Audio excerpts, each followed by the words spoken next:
So ಮೊದಲಿಂದ ಹೇಳ್ತೀರಿ.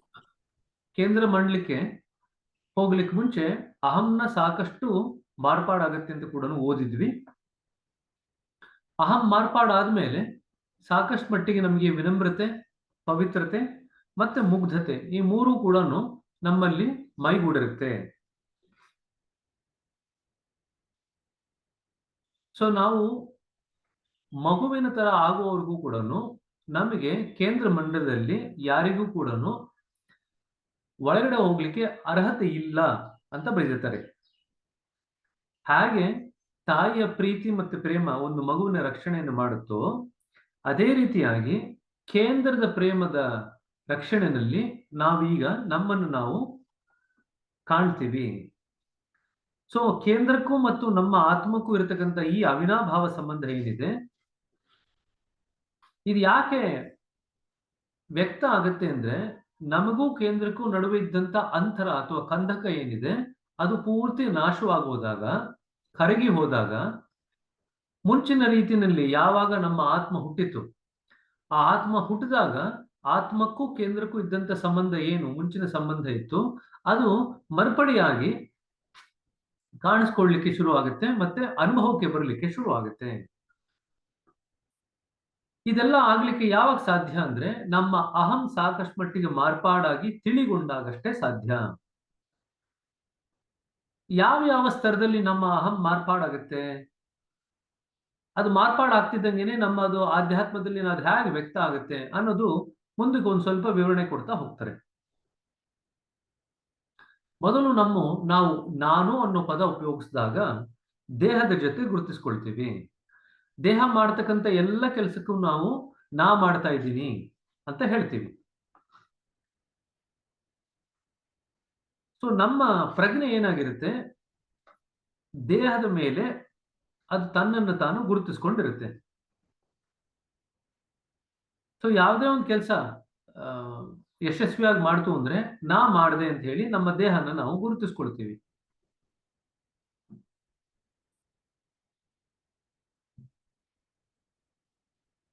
So ದೇಹದ ಜೊತೆಗೆ ನಾವು ನಮ್ಮ ಅಹಂನ ಗುರುತಿಸಿಕೊಂಡಿರ್ಬೇಕಾದ್ರೆ ಅದು ಅತ್ಯಂತ ಕೆಳಗಿನ ಸ್ತರ. ಯಾರೇ ಧ್ಯಾನ ಶುರು ಮಾಡಿದ್ರು ಕೂಡ ಆ ಒಂದು ಸ್ತರದಲ್ಲೇ ಅವರು ತಲ್ಲೀನವಾಗಿರ್ತಾರೆ. ಕಾಲಕ್ರಮೇಣದಲ್ಲಿ ಧ್ಯಾನ ಮಾಡ್ತಾ ಮಾಡ್ತಾ ನಾವು ಹೃದಯ ಮಂಡಲನ ದಾಟಿ ಮನೋಮಂಡಲಕ್ಕೆ ಬಂದಾಗ ನಾವು ದೇಹದ ಒಳಗಡೆ ಏನೋ ಒಂದಿದೆ, ಒಂದು ತಿಳಿಯಾದಂತ ಒಂದು ವಸ್ತು ಬೇರೆ ಏನೋ ಇದೆ, ಅದು ಮಾಡ್ತಾ ಇದೆ ಅಂತ ಹೇಳಲಿಕ್ಕೆ ಶುರು ಮಾಡ್ತೀವಿ. ಇದು ಅಹಂನ ಎರಡನೇ ಹಂತ. ಸೊ ಬೇರೆ ಬೇರೆ ಜನಗಳ ನಂಬಿಕೆ ಪ್ರಕಾರ ಅವರು ಬೇರೆ ಬೇರೆ ವಸ್ತುಗಳಿಗೆ ಅದನ್ನ ಹೇಳ್ತಾರೆ. ಕೆಲವರು ದೇವರು ಮಾಡ್ತಾ ಇದ್ದಾರೆ ಒಳಗಡೆಯಿಂದ ಅಂತ ಹೇಳ್ತಾರೆ, ಕೆಲವರು ಗುರುಗಳು ಮಾಡ್ತಾ ಇದ್ದಾರೆ ಅಂತ ಹೇಳ್ತಾರೆ, ಇನ್ಯಾರೋ ಶಕ್ತಿ ಮಾಡ್ತಾ ಇದೆ ಅಂತ ಹೇಳ್ತಾರೆ. ಸೊ ಬೇರೆ ಬೇರೆ ವಸ್ತುಗಳಿಗೆ ಅದನ್ನು ನಾವು ಅಟ್ರಿಬ್ಯೂಟ್ ಮಾಡ್ತಾ ಹೋಗ್ತೀವಿ, ಉಲ್ಲೇಖ ಮಾಡ್ತಾ ಹೋಗ್ತೀವಿ. ನಮ್ಮ ದೇಹದ ಒಳಗಡೆ ಯಾವುದೋ ಒಂದಿದೆ, ಅದು ಮಾಡ್ತಾ ಇದೆ ಅಂತ ಹೇಳಲಿಕ್ಕೆ ಶುರು ಮಾಡ್ತೀವಿ. ಈ ಒಂದು ಸಂದರ್ಭದಲ್ಲಿ ದೇಹ ಅಷ್ಟೇ ಕೆಲಸ ಮಾಡ್ತಾ ಇಲ್ಲ, ದೇಹದ ಜೊತೆಗೆ ದೇಹದ ಒಳಗಡೆ ಇರ್ತಕ್ಕಂಥ ಇನ್ನೊಂದು ಯಾವುದೋ ಒಂದು ವಸ್ತು ಕೂಡ ಕೆಲಸ ಮಾಡ್ತಿದೆ ಅಂತ ಹೇಳ್ತೀವಿ. ಅಲ್ಲಿ ನಮಗೆ ಯಶಸ್ಸನ್ನು ಕಂಡ್ರೆ ನಾವು ಈ ಒಂದು ಉನ್ನತ ಶಕ್ತಿ ಏನ್ ನಮ್ಮಲ್ಲಿ ಅಡಕವಾಗಿದೆ ಅದರ ಒಂದು ದೆಸೆಯಿಂದ ನಾವು ಯಶಸ್ವಿಯಾಗಿ ಕೆಲಸನ ಮಾಡ್ಲಿಕ್ಕೆ ಸಾಧ್ಯ ಆಯ್ತು ಅಂತ ಕೂಡ ನಾವು ಹೇಳ್ತೀವಿ. ಇದು ಈ ಹಂತದಲ್ಲಿ ದೇಹ ಅಷ್ಟೇ ಮಾಡ್ತಾ ಇಲ್ಲ, ದೇಹದ ಜೊತೆಗೆ ಏನೋ ಮಾಡ್ತಾ ಇದೆ ಅಂತಂದಾಗ ದೇಹದ ಒಂದು ಜೊತೆಗಿನ ಅಹಂನ ಗುರುತಿಸುವಿಕೆಯಿಂದ ನಾವು ಸ್ವಲ್ಪ ಮಟ್ಟಿಗೆ ದಾಟಿದ್ದೀವಿ ಅಂತ ಆಯ್ತು. ಇನ್ನೂ ಮುಂದಿನ ಹಂತಕ್ಕೆ ಹೋದಾಗ ಮೂರನೇ ಹಂತದ ಅಹಂನ ಸ್ಥಿತಿಯನ್ನು ನಾವು ಪಡಿತೀವಿ. ಈ ಹಂತದಲ್ಲಿ ನಮ್ಮ ಮನಸ್ಸಿಗೆ ಏನ್ ಅನಿಸುತ್ತೆ ಅಂದ್ರೆ ದೇಹನೂ ಮಾಡ್ತಾ ಇಲ್ಲ, ಒಳಗಡೆ ಇರ್ತಕ್ಕಂಥ ಯಾವುದೋ ಶಕ್ತಿ ಅಥವಾ ಗುರು ಅಥವಾ ದೇವರು ಅದು ಯಾರು ಮಾಡ್ತಾ ಇಲ್ಲ,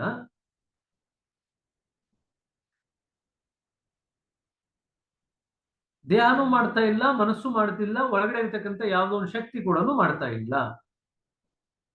ಎಲ್ಲವೂ ಕೂಡ ಸಹಜವಾಗಿ ತನಗೆ ತಾನಾಗಿ ಆಗ್ತಾ ಇದೆ ಅಂತ ನಮ್ಮ ಮನಸ್ಸಿಗೆ ಅನಿಸ್ಲಿಕ್ಕೆ ಶುರು ಆಗುತ್ತೆ. ಸೊ ಮೊದಲನೇ ಸ್ತರದಲ್ಲಿ ದೇಹ ಮಾಡ್ತಾ ಇದೆ ಅಂತ ಹೇಳ್ತೀವಿ. ಎರಡನೇ ಸ್ತರದಲ್ಲಿ ದೇಹದ ಒಳಗಡೆ ಇರ್ತಕ್ಕಂಥ ಉನ್ನತವಾದಂತ ಯಾವುದೋ ಶಕ್ತಿ ಅಥವಾ ಗುರು ಅಥವಾ ದೇವರು ಇನ್ಯಾವುದೋ ಒಂದು ವಸ್ತು ನಮ್ಮ ಮನಸ್ಸಿಗೆ ಕಲ್ಪನೆಗೆ ಬಂದಂತ ವಸ್ತುನ ನಾವು ಮಾಡ್ತಾ ಇದೆ ಅಂತ ಹೇಳ್ತೀವಿ. ಮೂರನೇ ಹಂತಕ್ಕೆ ಬಂದಾಗ ಇದು ಯಾವುದೂ ಮಾಡ್ತಾ ಇಲ್ಲ, ತನಗೆ ತಾನಾಗೆ ಕೆಲಸ ನಡೀತಾ ಇದೆ. ಇದನ್ನ ಸರಿಯಾದ ದಾರಿ ಅಂತ ಕೂಡ ಇಲ್ಲಿ ದಾರ್ಜಿಯವರು ಬರೀತಾರೆ. The work is being done automatically and we do not feel any other agency doing the work. ಕೆಲಸ ತನಗೆ ತಾನಾಗಿ ಆಗ್ತಾ ಇದೆ, ಆದ್ರೆ ಕೆಲಸ ಮಾಡಲಿಕ್ಕೆ ಯಾವುದೇ ಒಂದು ಏಜೆನ್ಸಿ ನಮ್ಮಲ್ಲಿ ಏನು ಇಲ್ಲ ಅಂತ ಅನಿಸುತ್ತೆ. ಆ ಒಂದು ಸ್ತರಕ್ಕೆ ಹೋದಾಗ ಈ ಕೆಲಸ ಯಾಕಾಯ್ತು, ಹೆಂಗಾಯ್ತು, ಯಾರು ಮಾಡಿದ್ರು, ಯಾರ ಮುಖಾಂತರ ಮಾಡಿದ್ರು, ಹೇಗ್ ಮಾಡಿದ್ರು, ಇದ್ರ ಬಗ್ಗೆ ಯಾವ ಒಂದು ಚಿಂತನೆ ಕೂಡ ನಮ್ಮ ಮನಸ್ಸಿನಲ್ಲಿ ಉಳಿಯೋದಿಲ್ಲ. ಇದು ಮೂರನೇ ಹಂತದ ಅಹಂ. ಇನ್ನು ಮುಂದಕ್ಕೆ ಹೋಗ್ತಿದ್ದಂಗೆನೆ ನಾವು ಈಗ ಕೇಂದ್ರ ಮಂಡಲ 10ನೇ ಚಕ್ರ 10ನೇ ಚಕ್ರದ ಹತ್ರ ಬಂದಾಗ ಕೆಲಸ ಕೂಡ ಆಗ್ತಿದೆ ಅನ್ನೋದು ಕೂಡ ನಮ್ಗೆ ಅನುಭವಕ್ಕೆ ಬರಲ್ಲ. We do not feel it either before or after. We only know that it continues automatically as needs demand. ಅಗತ್ಯಕ್ಕೆ ತಕ್ಕಂಗೆ ತನಗೆ ತಾನಾಗೆ ಕೆಲಸ ಆಗ್ತಾ ಇದೆ. ಇವರು ಮಾಡ್ತಿದ್ದಾರೆ, ಅವ್ರು ಮಾಡ್ತಿದ್ದಾರೆ ಅಂತಾಗ್ಲಿ, ಇವ್ರು ಹೇಗ್ ಮಾಡ್ತಿದ್ದಾರೆ, ಅವ್ರು ಹೇಗ್ ಮಾಡ್ತಿದ್ದಾರೆ ಅಂತಾಗ್ಲಿ, ಕೆಲಸ ಆಯ್ತಾ ಇಲ್ವಾ ಅಂತಾಗ್ಲಿ, ಇದು ಯಾವುದೂ ಕೂಡ ನಮ್ಮ ಒಂದು ಪರಿವಿಧಿಗೆ ಬರಲ್ಲ. ನಮ್ಮ ಮನಸ್ಸಿಗೆ ಇದು ಯಾವ ಪ್ರಶ್ನೆಗಳು ಕೂಡ ಉದ್ಭವ ಆಗಲ್ಲ. ಅಗತ್ಯಕ್ಕೆ ತಕ್ಕಂಗೆ ಕೆಲಸ ತನ್ನ ಪಾಡಿಗೆ ತಾನು ಆಗ್ತಾ ಇದೆ. ಇನ್ಫ್ಯಾಕ್ಟ್ ಎಷ್ಟೋ ಹಂತದಲ್ಲಿ ಈ ಒಂದು ಹಂತದಲ್ಲಿ ಕೆಲಸ ಆಗ್ತಾ ಇದೆ ಅನ್ನೋದರ ಅರಿವು ಕೂಡ ನಮಗೆ ಕಾಲಕ್ರಮೇಣದಲ್ಲಿ ಕಳಚಿ ಹೋಗುತ್ತೆ. ಮಲ್ಕೊಂಡಿದ್ದೀರಿ, ಸೊಳ್ಳೆ ಕಚ್ತಾ ಇದೆ, ನಿಮ್ಗೆ ಎಲ್ಲಿ ಸೊಳ್ಳೆ ಕಚ್ಚಿರುತ್ತೋ ಅಲ್ಲಿ ನಿಮ್ಗೆ ನವೆ ಬರ್ತಾ ಇದೆ, ಕಡಿತಾ ಇದೆ. ನಿಮ್ಮ ಕೈ ತನಗೆ ತಾನಾಗೆ ಅಲ್ಲಿ ಇರ್ತಕ್ಕಂಥ ಎಲ್ಲಿ ಕಡಿತಾ ಇದೆ ಅಂತ ನಮ್ಗೆ ಅನಿಸುತ್ತೋ ಆ ದೇಹದ ಭಾಗಕ್ಕೆ ಹೋಗುತ್ತೆ, ಅಲ್ಲಿ ನೀವು ಕೆರ್ಕೊಳ್ತೀರಾ. ತದನಂತರ ಆ ಕೆರ್ಕೊಂಡ್ರು ಕೂಡ ನಿಮ್ಮ ನಿದ್ದೆ ಯಾವುದೇ ರೀತಿಯಾಗಿ ಡಿಸ್ಟರ್ಬ್ ಆಗಿಲ್ಲ, ನಿಮ್ಮ ಪಾಡಿಗೆ ನೀವು ನಿದ್ದೆ ಮಾಡ್ತಾ ಇದ್ದೀರಾ. ಅಲ್ಲಿ ಸೊಳ್ಳೆ ಕಚ್ಚಿದ್ದಾಗಲಿ, ಸೊಳ್ಳೆ ಕಚ್ಚಿದ ಮೇಲೆ ನಿಮ್ಗೆ ಆದಂತ ಕಡಿಕೆ ಆಗಿದ್ದಕ್ಕೆ ನೀವು ತುರಿಸ್ಕೊಂಡಿದ್ದಾಗ್ಲಿ, ಇದು ಯಾವುದೂ ಕೂಡ ನಿಮಗೆ ಗೊತ್ತಿಲ್ಲ. ಬೆಳಗ್ಗೆ ಯಾರು ಅಂತ ಕೇಳಿದಾಗ ಹೌದಾ ಇದೆಲ್ಲ ಮಾಡಿದ್ದ, ನಂಗೇನು ಗೊತ್ತಿಲ್ಲ ಅಂತ ನಾವು ಹೇಳ್ತೀವಿ. ಸೊ ಈ ಒಂದು ಸ್ಥಿತಿನಲ್ಲಿ ಹೇಗೆ ಎಲ್ಲವೂ ಆಟೋಮ್ಯಾಟಿಕ್ ಆಗಿ ಆಗುತ್ತೋ, ಗೊತ್ತಿಲ್ದಿರೇನೆ ಎಲ್ಲವೂ ಆಗುತ್ತೋ, ಸಂದರ್ಭಕ್ಕೆ ತಕ್ಕ ಹಾಗೆ ನಮ್ಮ ಕೆಲಸಗಳು ಕೂಡ ನಾವು ಯಾವ ಹಂತದಲ್ಲಿ ಏನ್ ಕೆಲಸ ಮಾಡಬೇಕು ಮಾಡಿರ್ತೀವಿ, ಯಾವುದೇ ಒಂದು ಅದರ ಒಂದು ಗುರುತನ್ನ ತಗೊಳ್ತೀರ. In other words, you carry no burden of doership. ಮಾಡುವಿಕೆಯ ಯಾವುದೇ ಕುರುಹು ನಮ್ಮ ಮೇಲೆ ಅದು ಆಗುವುದಿಲ್ಲ ಈ ಹಂತದಲ್ಲಿ. ಈ ಹಂತಕ್ಕೆ ಬಂದಾಗ ನಾವು ಅಹಂ ಅನ್ನೋದು ನಮ್ಮ ಅಸ್ತಿತ್ವವಾಗಿ ಮಾರ್ಪಾಡಾಗಿದೆ ಅಂತ ಹೇಳ್ತೀವಿ. ಇದು 4ನೇ ಸ್ತರ. ಈ ಸ್ತರಕ್ಕೆ ಬಂದ ನಂತರವಷ್ಟೇನೆ ನಾವು ಕೇಂದ್ರ ಮಂಡಲಕ್ಕೆ ಎಂಟರ್ ಆಗ್ಲಿಕ್ಕೆ ಅರ್ಹತೆನ ಪಡ್ಕೊಳ್ಳೋದು. ಇಲ್ಲಿ ನಾವೇನು ನಮ್ಮ ಮೂಲ ಅಸ್ತಿತ್ವ ಅಂತ ಹೇಳ್ತೀವಿ, ಐಡೆಂಟಿಟಿ ಅಂತ ಹೇಳ್ತೀವಿ, ಅಥವಾ ಮೂಲ ಅಸ್ತಿತ್ವ ಅಂತ ಏನು ಹೇಳ್ತೀವಿ, ಅದು ಇನ್ನೂ ಇದೆ. ಕೇಂದ್ರ ಮಂಡಲದಲ್ಲಿ ಎಂಟರ್ ಆಗ್ಬೇಕಾದ್ರೆ ಅದು ಅತ್ಯಂತ ತಿಳಿಯಾಗಿರ್ತಕ್ಕಂಥ ಒಂದು ಹೊದಿಕೆ ಅಂತ ಹೇಳ್ತಾರೆ ದಾರ್ಜಿಯವರು. ಆ ತಿಳಿಯಾಗಿದ್ದ ಅತ್ಯಂತ ತಿಳಿಯಿರ್ತಕ್ಕಂಥ ಹೊದಿಕೆ ಅದೇನ್ ಕೆಲಸ ಮಾಡುತ್ತೆ, ಆತ್ಮ ಮತ್ತೆ ಮೂಲ ಇವೆರಡನ್ನು ಸಪರೇಟ್ ಆಗಿ ಇಟ್ಟಿರುತ್ತೆ, ಬೇರೆ ಬೇರೆ ಆಗಿಟ್ಟಿರುತ್ತೆ. ಕಾಲಕ್ರಮೇಣದಲ್ಲಿ ಈ ತಿಳಿಯಾಗಿರ್ತಕ್ಕಂಥ ಹೊದಿಕೆ ಏನಿದೆ ಇದು ಕೂಡ ಕರಗಲಿಕ್ಕೆ ಶುರು ಆಗುತ್ತೆ. ಅದು ಕರಗ ಹೋದ ಮೇಲೆ ನಮಗೆ ನಾವೇನು ಪ್ರಪಂಚ ಅಂತ ನೋಡ್ತೀವಿ ಅದು ಕೂಡ ಕರಗಿ ಹೋಗುತ್ತೆ. ಪ್ರತಿಯೊಂದು ಕೂಡ ಕೇಂದ್ರದ ಜೊತೆಗೆ ಮಿಲನ ಆಗೋಗುತ್ತೆ. ಪ್ರಳಯ ಆದಂತ ಘಟ್ಟದಲ್ಲಿ ಎಲ್ಲವೂ ಫೈನಲ್ ಡಿಸೊಲ್ಯೂಷನ್ ಹೋದಾಗ, ಎಲ್ಲವೂ ಕೇಂದ್ರದ ಎಡೆಗೆ ವಾಪಸ್ ಹೋದಾಗ ಎಲ್ಲರ ಅಸ್ತಿತ್ವ, ಮೂಲ ಅಸ್ತಿತ್ವ ಏನಿದೆ ಅವೆಲ್ಲವೂ ಕೂಡ ಐಕ್ಯವಾಗಿ ಒಂದಾಗ್ಬಿಡುತ್ತೆ. ಬೇರೆ ಎಲ್ಲರ ಐಕ್ಯತೆ, ಎಲ್ಲರ ಮೂಲ ಅಸ್ತಿತ್ವ ಏನಿದೆ, ಲಿಬರೇಟೆಡ್ ಬೀಯಿಂಗ್ಸು, ನಾನ್ ಲಿಬರೇಟೆಡ್ ಬೀಯಿಂಗ್ಸು, ಎಲ್ಲರ ಮೂಲ ಅಸ್ತಿತ್ವ ಐಕ್ಯವಾಗಿ ಒಂದಾಗ್ಬಿಡುತ್ತೆ. all individual identities are lost and a newly formed identity brings forth the creation when the time comes. ಇದು ಯಾವುದೆಲ್ಲ ಮರ್ಜ್ ಆಗಿ ಒಂದು ಸ್ಥಿತಿಗೆ ಹೋಯ್ತಲ್ಲ, ಆ ಸ್ಥಿತಿಯಿಂದ ಮತ್ತೆ ಕಾಲಕ್ರಮೇಣದಲ್ಲಿ ಸಮಯ ಬಂದಾಗ ಮುಂದಿನ ಹಂತದ ಸೃಷ್ಟಿ ಚಕ್ರ ಶುರುವಾಗುತ್ತೆ. ಹಾಗಾದ್ರೆ ನಮಗೆ ಕೇಂದ್ರ ಮಂಡಲಕ್ಕೆ ಹೋದಾಗ ಏನೇನೆಲ್ಲ ಅನುಭವಕ್ಕೆ ಬರುತ್ತೆ? ಕೇಂದ್ರ ಮಂಡಲಕ್ಕೆ ಹೋದಾಗ ಒಂದು ಅಭ್ಯಾಸಿಗೆ ದಟ್ಟವಾದಂತ ಇರುವಿಕೆಯ ಅನುಭವ, ಪ್ರಫೌಂಡ್ ಸೆನ್ಸ್ ಆಫ್ ಎಕ್ಸಿಸ್ಟೆನ್ಸ್, ನಾ ಇದೀನಿ ಅನ್ನೋ ಅನುಭವ ನಮ್ಮ ಎಲ್ಲ ಅಸ್ತಿತ್ವದಲ್ಲಿ ವ್ಯಕ್ತ ಆಗ್ತಾ ಇರುತ್ತೆ. ಸೊ ನಮ್ಮ ಹೃದಯ ಇಡೀ ಸೃಷ್ಟಿ ಚಕ್ರಕ್ಕೆ ಒಂದು ಪ್ಲೇ ಗ್ರೌಂಡ್ ಇದ್ದಾಗೆ ಎಲ್ಲವೂ ಅಲ್ಲೇ ನಡೀತಾ ಇದೆ ಅಂತ ನಮಗೆ ಅನಿಸ್ಲಿಕ್ಕೆ ಶುರು ಆಗುತ್ತೆ. ಅಂಡ್ ನಾವು 12ನೇ ಚಕ್ರದಲ್ಲಿ ಮಾತಾಡಿದ್ವಿ. ಏನಂತ ಮಾತಾಡಿದ್ವಿ ಅಂದ್ರೆ, ಜೀವನ ಅನ್ನೋದು ಆವಾಗ ಬಂದು ಹೋಗಿ ಇರುತ್ತೆ, ಆದ್ರೆ ನಮ್ಮ ಅಸ್ತಿತ್ವ ಅನ್ನೋದು ಯಾವಾಗಲೂ ಇರುತ್ತೆ. ದಿಟ್ಸ್ ಎ ಕಂಟಿನ್ಯೂಮ್ ಆಫ್ ಎಕ್ಸಿಸ್ಟೆನ್ಸ್. ಅದರ ಒಂದು ಪರಿಪೂರ್ಣವಾದಂತ ಅನುಭವ ಈಗ ನಮಗೆ ಸಿಗ್ಲಿಕ್ಕೆ ಶುರು ಆಗುತ್ತೆ. ಸೊ ಕಾನ್ಶಿಯಸ್ನೆಸ್ ಇಂದ ಹಿಡಿದಿದ್ದು ಅದರ ಮೂಲ ಬೀಜ ಏನಿದೆ, ಆ ಬೀಜವನ್ನು ದಾಟಿ ಆ ಪ್ರಜ್ಞೆ ಅನ್ನೋದು ಎಲ್ಲಿಂದ ಬರ್ತಾ ಇದೆ, ಆ ಒಂದು ಸ್ಥಿತಿಯ ಅನುಭವಕ್ಕೆ ಈಗ ನಾವು ಬಂದಿದ್ದೀವಿ.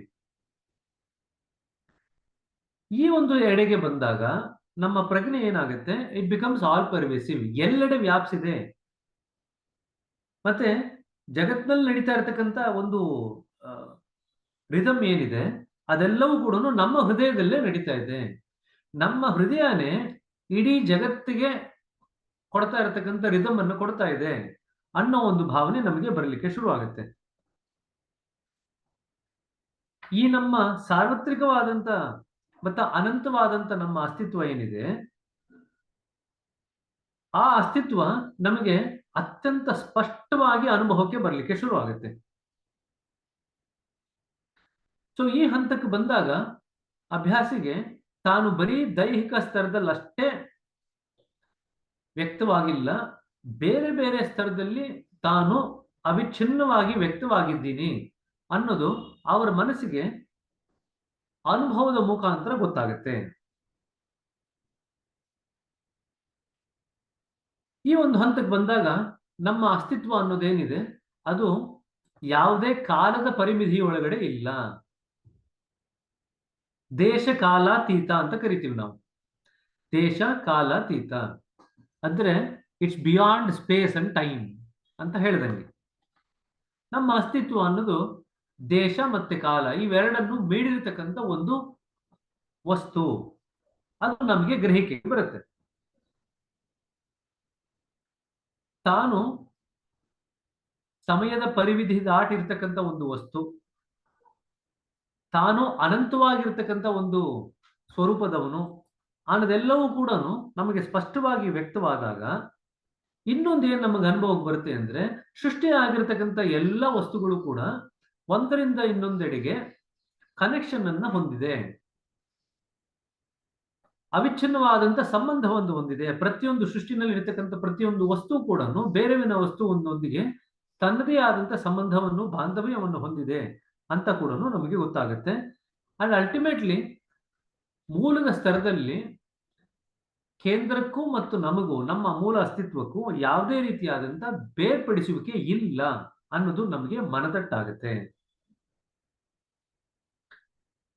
ಇಷ್ಟೇ ಅಲ್ಲ, ಇನ್ನೂ ಮುಂದಕ್ಕೆ ಹೋಗ್ತೀವಿ. ಇವಾಗ ಕೇಂದ್ರ ಮಂಡಲ ಎಂಟರ್ ಆಗಿದೆ.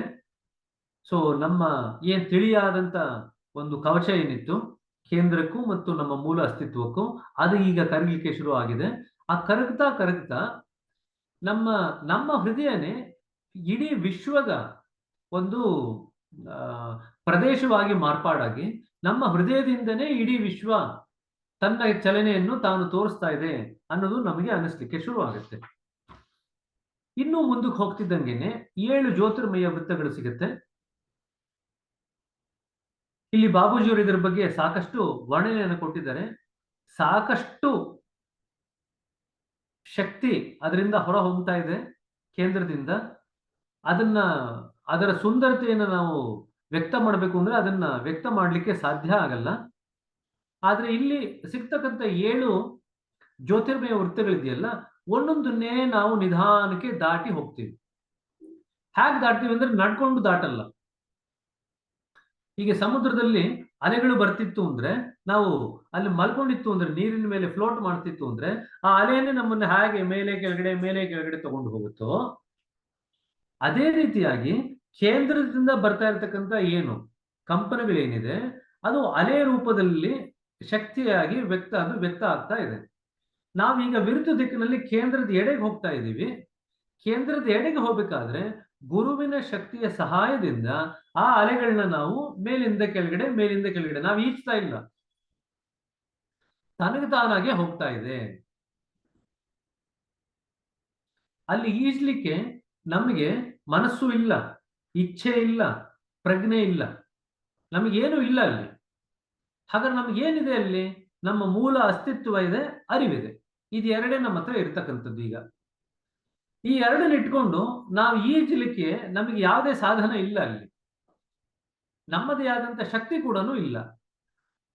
ಮತ್ತೆ ಹೇಗೆ ಮುಂದಕ್ಕೆ ಹೋಗೋದು? ಅಂದ್ರೆ ಗುರುಗಳ ಶಕ್ತಿ ಮುಖಾಂತರ, ಗುರುಗಳು ತಮ್ಮ ಶಕ್ತಿಯ ಮುಖಾಂತರ ನಮ್ಮನ್ನ ಈ ಅಲೆಗಳ ಏನು ಏರಿಳಿತಗಳಿದೆ, ಆ ಏರಿಳಿತಗಳಲ್ಲಿ ನೀವು ಯಾವುದೇ ಆಕ್ಟಿವ್ ಆಗಿ ಈಜಿದೀರಾ, ಗುರುಗಳ ಶಕ್ತಿಯ ಸಹಾಯದಿಂದ ಆ ಅಲೆಗಳಲ್ಲಿ ಮೇಲೆ ಕೆಳಗಡೆ ಚಲನೆ ಮಾಡ್ತಾ ಒಂದೊಂದೇ ಅಲೆನ ದಾಟ್ತೀರ. ಒಂದು ಅಲೆ ದಾಟ್ತು ಅಂದ್ರೆ ಒಂದು ಜ್ಯೋತಿರ್ಮಯ ವೃತ್ತ ದಾಟದಂಗೆ. ತದನಂತರ ಅದೇ ರೀತಿಯಾಗಿ ಮತ್ತೆ 6 ಬರುತ್ತೆ, 7 ಜ್ಯೋತಿರ್ಮಯ ವೃತ್ತಗಳು ಈ ರೀತಿ ಬರುತ್ತೆ. 7 ಜ್ಯೋತಿರ್ಮಯ ವೃತ್ತಗಳನ್ನ ನಾವು ದಾಟ್ತೀವಿ.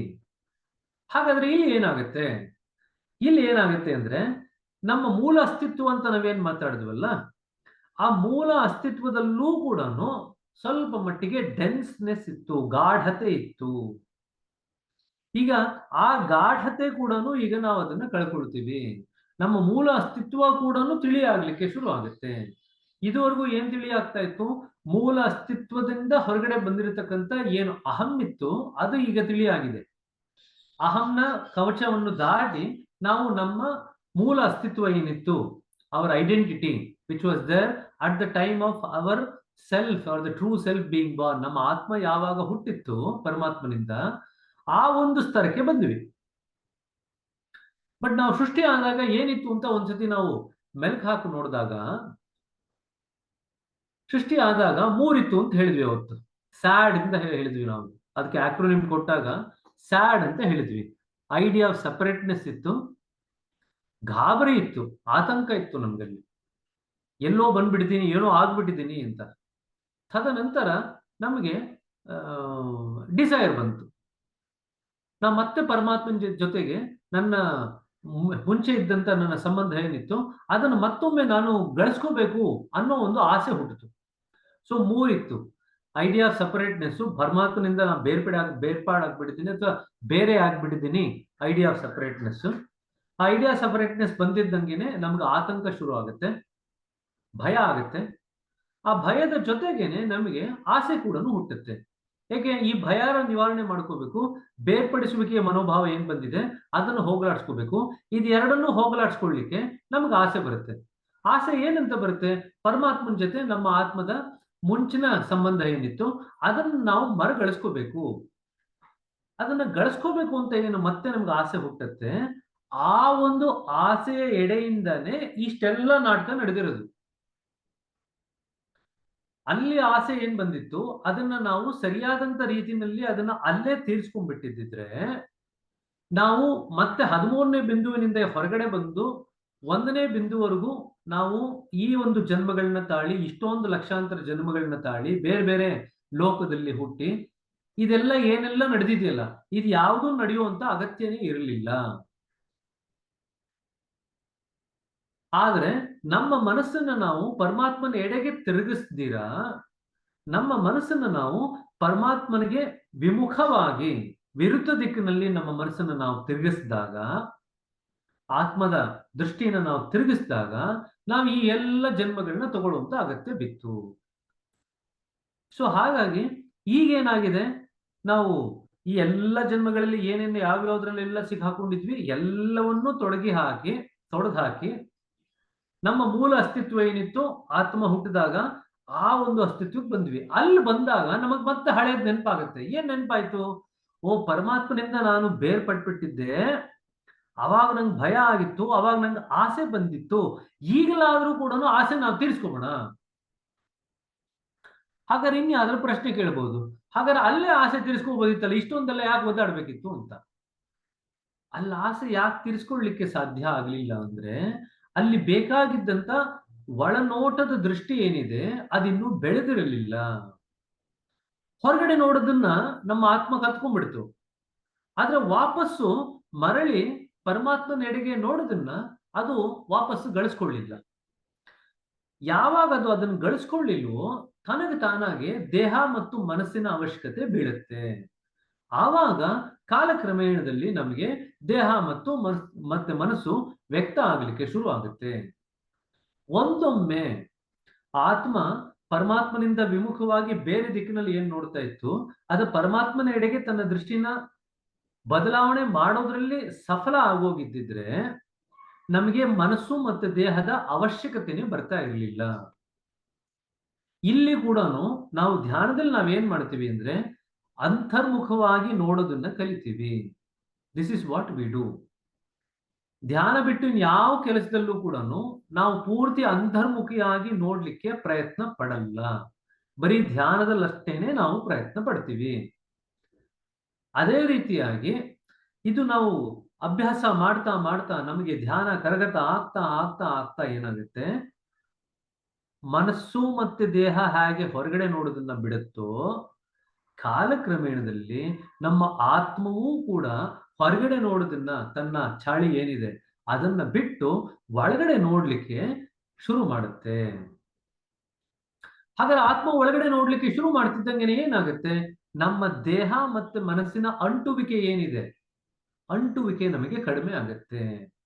ದೇಹದ ಜೊತೆ ನಾವು ಗುರುತಿಸ್ಕೊಳ್ಳೋದು ನಮ್ಮನ್ನು ನಾವು, ಮನಸ್ಸಿನ ಜೊತೆ ನಾವು ಗುರುತಿಸ್ಕೊಳ್ಳೋದು ನಮ್ಮನ್ನು ನಾವು, ನಮ್ಮ ಸಂಸ್ಕಾರಗಳ ಜೊತೆ ಗುರುತಿಸ್ಕೊಳ್ಳೋದು ನಮ್ಮನ್ನು ನಾವು, ಇವೆಲ್ಲವನ್ನೂ ಸಹ ಕಾಲಕ್ರಮೇಣದಲ್ಲಿ ನಾವು ಬಿಡ್ಲಿಕ್ಕೆ ಸನ್ನದ್ಧರಾಗ್ತೀವಿ. ಕಾಲಕ್ರಮೇಣದಲ್ಲಿ ಬಿಡ್ತಾ ಬಿಡ್ತಾ ಬಿಡ್ತಾ ಹಾಗೆ ಮನಸ್ಸು ದೇಹ ಈಗ ಒಳಮುಖವಾಗಿ ನೋಡೋದನ್ನ ಅಭ್ಯಾಸ ಮಾಡ್ತಾ ಇದೆಯೋ ಅದರ ಒಂದು ಲೇಪ ಈಗ ಆತ್ಮಕ್ಕೂ ಸಹ ಅದು ಎಟ್ಕತ್ತೆ. ಆತ್ಮ ಇವಾಗ ಏನ್ ಮಾಡುತ್ತೆ, ಒಳಮುಖವಾಗಿ ನೋಡ್ಲಿಕ್ಕೆ ಶುರು ಮಾಡುತ್ತೆ. ಇದು ಮೊದಲು ಆಗ್ಬೇಕಿತ್ತು ಕೆಲಸ. ಆತ್ಮ ಮೊದಲು ಹುಟ್ಟಿ ಯಾವಾಗ ಅದು ಪರಮಾತ್ಮನಿಂದ ತನ್ನ ದೃಷ್ಟಿಕೋನವನ್ನು ಬದಲಾಯಿಸಿಕೊಂಡು ಬೇರೆಡೆ ನೋಡ್ಲಿಕ್ಕೆ ಶುರು ಮಾಡ್ತೋ, ಇದನ್ನೇ ಸಾಂಕೇತಿಕವಾಗಿ ಕ್ರಿಶ್ಚಿಯನ್ ಮತದಲ್ಲಿ ಅವರು ಪರಮಾತ್ಮ ಹೇಳಿರ್ತಾನೆ ಈ ಆಪಲ್ ನ ತಿನ್ಬೇಡ ಅಂತ ಆಡಮ್ಗೆ, ಆದ್ರೆ ಆಡಮ್ ಏನ್ ಮಾಡ್ತಾನೆ, ಪರಮಾತ್ಮನ ಆಜ್ಞೆನ ಮೀರಿ ಅವನು ಆಪಲ್ ನ ತಿನ್ಬಿಡ್ತಾನೆ, ಸೇಬನ್ ತಿನ್ಬಿಡ್ತಾನೆ ಅಂತ. ಇದು ಸಾಂಕೇತಿಕವಾಗಿ ಕೊಟ್ಟಿರ್ತಕ್ಕಂಥ ಒಂದು ಸ್ಟೋರಿ. ಈ ಕಥೆನಲ್ಲಿ ಏನಾಗುತ್ತೆ, ಇದು ಸಾಂಕೇತಿಕ. ಪರಮಾತ್ಮನ ಎಡೆಗೆ ತಿರುಗಿರ್ತಕ್ಕಂಥ ಆತ್ಮ ಪರಮಾತ್ಮ ಏನ್ ಹೇಳುತ್ತೋ ಅದನ್ನು ಮಾಡ್ಲಿಕ್ಕೆ ಕೇಳಲಿಕ್ಕೆ ಸನ್ನದ್ಧವಾಗಿರುತ್ತೆ, ಖುಷಿಯಾಗಿ, ಯಾವುದೇ ವಿಚಾರ ಇಲ್ಲದೀರ. ಪರಮಾತ್ಮನ ದೃಷ್ಟಿಯ ದಿಕ್ಕಿನಿಂದ ಬದಲಾವಣೆ ಮಾಡಿಕೊಂಡು ನಾವು ಬೇರೆಡೆ ನೋಡ್ಲಿಕ್ಕೆ ಶುರು ಮಾಡಿದಾಗ ಅದು ಸಾಂಕೇತಿಕವಾಗಿ ಏನ್ ಹೇಳ್ತಾ ಇದೀವಿ ಅಂದ್ರೆ, ಈಗ ದೇವರು ಹೇಳಿದನ್ನ ನಾವು ಕೇಳಲಿಕ್ಕೆ ರೆಡಿ ಇಲ್ಲ, ನಮಗೆ ಇಷ್ಟ ಬಂದಂಗೆ ನಾವು ಮಾಡ್ಲಿಕ್ಕೆ ರೆಡಿ ಆಗಿದ್ದೀವಿ. ಇದು ಸಾಂಕೇತಿಕ. ಈಗ ನಾವು ಮತ್ತೊಮ್ಮೆ ಪರಮಾತ್ಮನೆಡೆಗೆ ತಿರುಗಿದಾಗ ಇಷ್ಟೆಲ್ಲ ಅನುಭವಗಳಾಗಿದೆಯಲ್ಲ, ಇಷ್ಟು ಜನ್ಮಗಳದ್ದು ನಮ್ಗೆ, ಈ ಎಲ್ಲ ಅನುಭವಗಳ ಒಂದು ಆಧಾರದ ಮೇಲೆ ಓ ಇಷ್ಟೇ ನಾವು ಮಾಡ್ಬೇಕಾಗಿದ್ದು, ಮತ್ತೆ ಈಗ ಮತ್ತೆ ನಮ್ಮ ದೃಷ್ಟಿ ಬದಲಾವಣೆ ಆಗ್ಲಿಕ್ಕೆ ಪರಮಾತ್ಮನ ಎಡೆಗೆ ಈಗ ನಮ್ಮ ದೇಹ ಮನಸ್ಸಿನ ಜೊತೆಗೆ ನಮಗೆ ಅಭ್ಯಾಸ ಕೂಡ ನಮಗೆ ಸಹಾಯ ಮಾಡ್ತಾ ಇದೆ. ಆ ಒಂದು ಹಂತಕ್ಕೆ ಬಂದಾಗ, ಕೇಂದ್ರ ಮಂಡಲಿಕ್ಕೆ ಎಂಟರ್ ಆದಾಗ ನಮಗೆ ಮೂಲ ಅಸ್ತಿತ್ವದಲ್ಲಿ ಏನಿತ್ತು, ಪರಮಾತ್ಮನ ಜೊತೆ ನಮ್ಮ ಸಂಬಂಧ ಏನಾಗಿತ್ತು, ಹೇಗೆ ನಾವು ಬೇರ್ಪಟ್ವಿ, ಆ ಬೇರ್ಪಟ್ಟಾಗ ಏನಾಯ್ತು, ಭಯ ಹೆಂಗ್ ಉಟ್ಕೊಳ್ತು, ಆಸೆ ಹೇಗೆ ಉಟ್ಕೊಳ್ತು, ಇವೆಲ್ಲವೂ ಈಗ ಸ್ಪಷ್ಟವಾಗಿ ನಮ್ಮ ಅನುಭವಕ್ಕೆ ಬರುತ್ತೆ. ಈಗ ನಾವು ಆಸೆ ಎಲ್ಲ ಬಿಟ್ಟಾಯ್ತು. ಮೂಲ ಆಸೆ ಏನಿತ್ತಲ್ಲ, ಪರಮಾತ್ಮನ ದಿಕ್ಕಿನೆಗೆ, ಪರಮಾತ್ಮನ ಇರ್ತಕ್ಕಂಥ ದಿಕ್ಕಿನೆಡೆಗೆ ನಾವು ನಮ್ಮ ಒಂದು ದಿಕ್ಕನ್ನ ತಿರುಗಿಸ್ಕೋಬೇಕು, ದೃಷ್ಟಿಯನ್ನು ತಿರುಗಿಸ್ಕೋಬೇಕು ಅಂತ ಅದನ್ನ ಈಗ ನಾವು ಮಾಡ್ಲಿಕ್ಕೆ ಶುರು ಮಾಡ್ಕೊಂಡಿದ್ದೀವಿ. ಅದನ್ನ ಶುರು ಮಾಡ್ಕೊಂಡ ಮೇಲೆ ಏನಾಗುತ್ತೆ, 7 ವೃತ್ತಗಳೇನಿದೆ ಈ 7 ವೃತ್ತಗಳನ್ನ ದಾಟ್ತಾ ಹೋಗ್ತೀವಿ. 7 ವೃತ್ತಗಳು ದಾಟ್ತಿದ್ದಂಗೆನೆ ಏನಾಗುತ್ತೆ, ನಮ್ಮ ಅಸ್ತಿತ್ವದಲ್ಲಿ ಏನ್ ಗಾಢತೆ ಇದೆ ಅದರಲ್ಲಿ ತಿಳಿತನ ಬರ್ಲಿಕ್ಕೆ ಶುರು ಆಗುತ್ತೆ. ಅಂದ್ರೆ ಬಾಬೂಜಿ ಅದನ್ನ ಇಂಗ್ಲಿಷ್ ನಲ್ಲಿ ಏನ್ ಬರೀತಾರೆ ಅಂದ್ರೆ, the grosser identity now ಗ್ರಾಜುಲಿ becomes the finer and finer identity ಅಂತ ಬರೀತಾರೆ. ಸೊ ಸ್ವಲ್ಪ ಗಾಢದಲ್ಲಿ ಇರ್ತಕ್ಕಂಥ ನಮ್ಮ ಮೂಲ ಅಸ್ತಿತ್ವಕ್ಕೆ ಬಂದಿದ್ದೀವಿ. ಮೂಲ ಅಸ್ತಿತ್ವ ಈಗ ಗಾಢದಲ್ಲಿತ್ತು. ಆ ಗಾಢದಲ್ಲಿ ಇರ್ತಕ್ಕಂಥ ಅಸ್ತಿತ್ವ ಈಗ ಕಾಲಕ್ರಮೇಣದಲ್ಲಿ ತಿಳಿಯಾದಂತ ಅಸ್ತಿತ್ವವಾಗಿ ಮಾರ್ಪಾಡಾಗತ್ತೆ. ಇಲ್ಲಿ ನೀವು ಮೇಲ್ಗೆ ಕೆಳಗಡೆ ಹೋಗ್ತಾ ಹೋಗ್ತಾ ನಿಮ್ಮಲ್ಲಿ ಸಾಕಷ್ಟು ಮಟ್ಟಿಗೆ ಒಂದು ರೀತಿಯಾದಂತ ಸಮತ್ವ ಬರುತ್ತೆ, ಬ್ಯಾಲೆನ್ಸ್ ಬರುತ್ತೆ ನಿಮ್ಮಲ್ಲಿ. ಮತ್ತೆ ಎಲ್ಲದರಲ್ಲೂ ಕೂಡ ಇರ್ತಕ್ಕಂಥ ಸಮಾನತೆ ಏನಿದೆ ಅದು ಕೂಡ ನಮಗೆ ವ್ಯಕ್ತ ಆಗ್ಲಿಕ್ಕೆ ಶುರು ಆಗುತ್ತೆ. ಸಾಕಷ್ಟು ಮಟ್ಟಿಗೆ ನಮಗೆ ಈಗ ಅಹಮ್ಮು ಹೊರಟೋಗಿದೆ, ಮತ್ತೆ ನಮ್ಮ ಅಸ್ತಿತ್ವದಲ್ಲಿರ್ತಕ್ಕಂಥ ಗಾಢತೆನೂ ಹೋದಾಗ ನಾವು ಅತ್ಯಂತ ಹಗುರು ಆಗ್ಬಿಡ್ತೀವಿ. ಎಷ್ಟು ಮಟ್ಟಿಗೆ ಹಗುರ ಆಗೋಗ್ತೀವಿ ಅಂದ್ರೆ ನಮ್ಮ ಅಸ್ತಿತ್ವನೇ ಇಲ್ವೇನೋ ಅನ್ನೋಷ್ಟು ಮಟ್ಟಿಗೆ ನಾವು ತಿಳಿ ಆಗೋಗ್ತೀವಿ.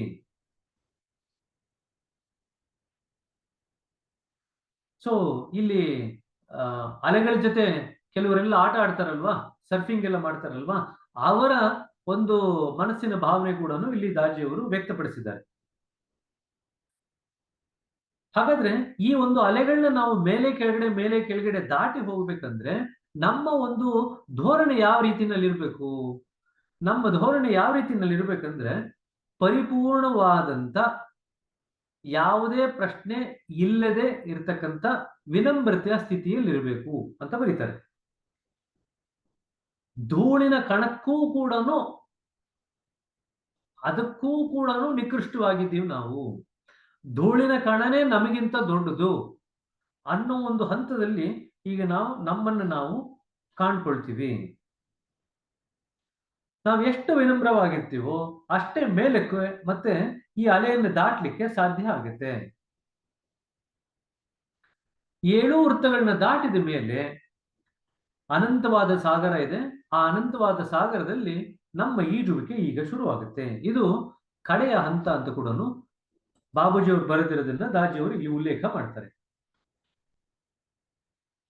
ಈ ಹಂತಕ್ಕೆ ಬಂದಾಗ, ಈ ಅನಂತವಾದ ಸಾಗರ ಏನಿದೆ ಈ ಹಂತಕ್ಕೆ ಬಂದಾಗ ಗುರು ಮತ್ತೆ ಶಿಷ್ಯ ಇಬ್ಬರೂ ಕೂಡ ಒಂದೇ ರೀತಿಯಾದಂತ ಕಂಪನಗಳನ್ನ ಹೊಂದಿರ್ತಾರೆ.